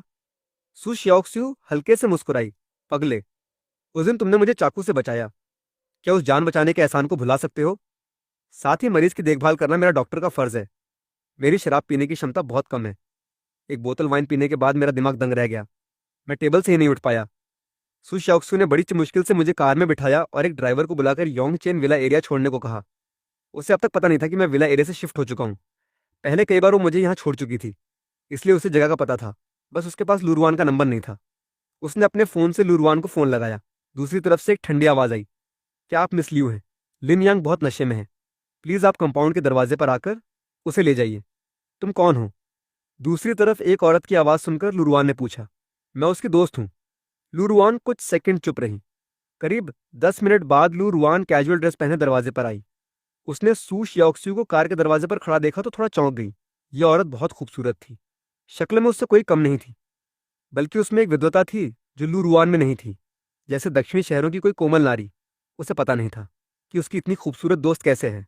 थोड़ी अजीब सी महसूस कर रही थी। वो 2 कदम आगे बढ़ी और बोली, तुम उसे शराब पिलाने क्यों ले गई? क्या तुम्हें नहीं पता उसकी तबीयत ठीक नहीं है? सू शियाओ इतनी सीधी थी कि लू रुआन के अकड़ भरे स्वर ने उसे असहज कर दिया। क्या वो लिन यांग के साथ भी ऐसा ही एहसान जताने वाला व्यवहार करती है? सोचते सोचते उसकी नजरें लू रुआन की तरफ थोड़ी गुस्से से हो गईं। लिन यांग बहुत अच्छा लड़का है। इतना दयालु, आप उसके साथ ऐसा व्यवहार क्यों करती हैं? मैं जानती हूँ आपका परिवार अमीर है, पर मैं आपको नहीं जानती और नहीं आपका कुछ लिया है। उम्मीद है आपकी आवाज़ का लहजा थोड़ा अच्छा हो। सु शॉक्सू ने जवाब। लू रुआन अवाक थी। उसे भी लगा कि उसका स्वर गलत है। वो आमतौर पर लोगों से ऐसे नहीं बोलती। आज वो सिर्फ लिन यांग की सेहत की फिक्र कर रही थी। उसे बस 2 महीने बचे हैं और ये औरत उसे शराब पिलाकर अभी भी नशा करा रही थी।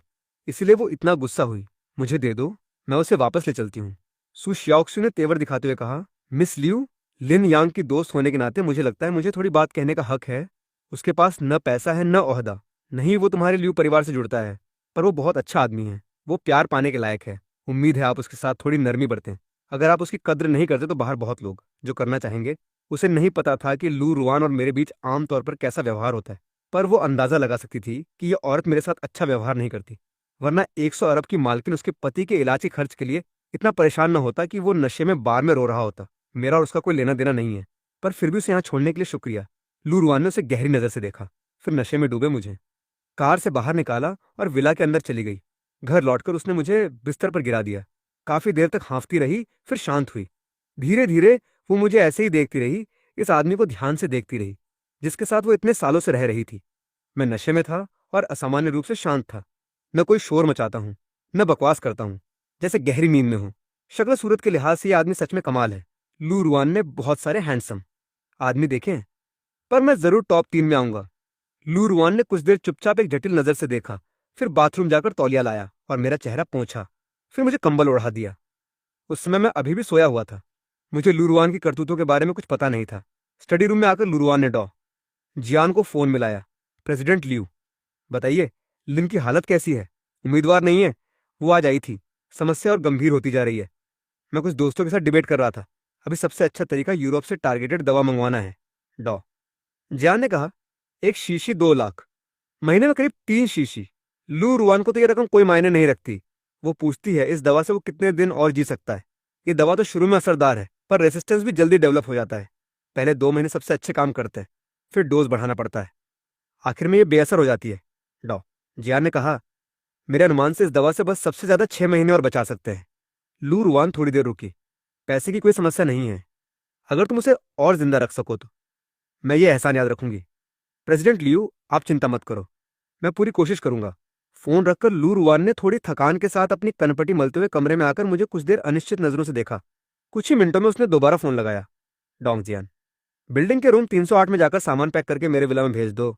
फोन लगाने के 1 घंटे के भीतर ही सुसान मेरा वो सूटकेस ले आई जो मैंने होटल में छोड़ दिया था। उसने बड़ी गैर समझी से पूछा। प्रेसिडेंट लियू, जब वो खुद चली गई तो ये आपके और जो यूं के लिए बेहतरीन नतीजा नहीं था। फिर क्यों? बीमार मैं हूं। लू रुआन ने अब तक किसी को नहीं बताया था और नहीं चाहती थी कि हर तरफ फैले। मैंने कॉन्ट्रैक्ट खत्म होने से पहले उसे 50 लाख दिए थे। वो कहीं नहीं जा सकता। यह सुनकर सुसान और भी उलझन में आ गई। 50 लाख? लू रुआन अक्सर एक बार की खरीदारी में लाखों खर्च करती है।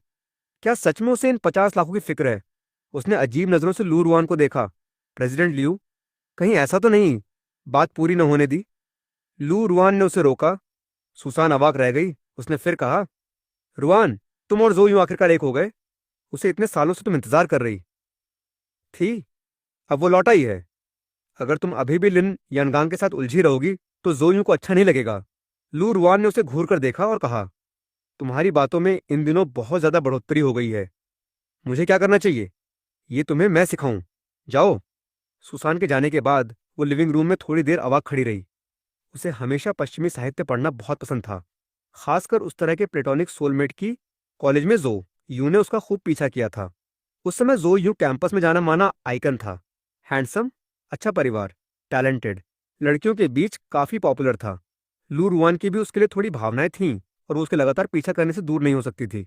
तो उसने उसके साथ रहना स्वीकार कर लिया, पर उससे शर्त रखी कि कोई शारीरिक संबंध नहीं होंगे, सिर्फ आध्यात्मिक संवाद होगा। अगर कभी उसे लगा कि दोनों एक दूसरे के लिए बने हैं तो वो अपना सब कुछ दे देगी। शुरू में जो यूं मान गया, पर कॉलेज से ग्रेजुएट होने के बाद उससे ये प्यार सहन नहीं हुआ जिसमें देखो पर छू नहीं सकते। उसने कड़े शब्द बोले, या तो होटल चलो या ये खत्म करो। जो यूं के गुस्से में विदेश चले जाने के बाद लू रुआन ने भी खुद पर नजर दौड़ाई कि कहीं उसने ज्यादा सख्ती तो नहीं कर दी।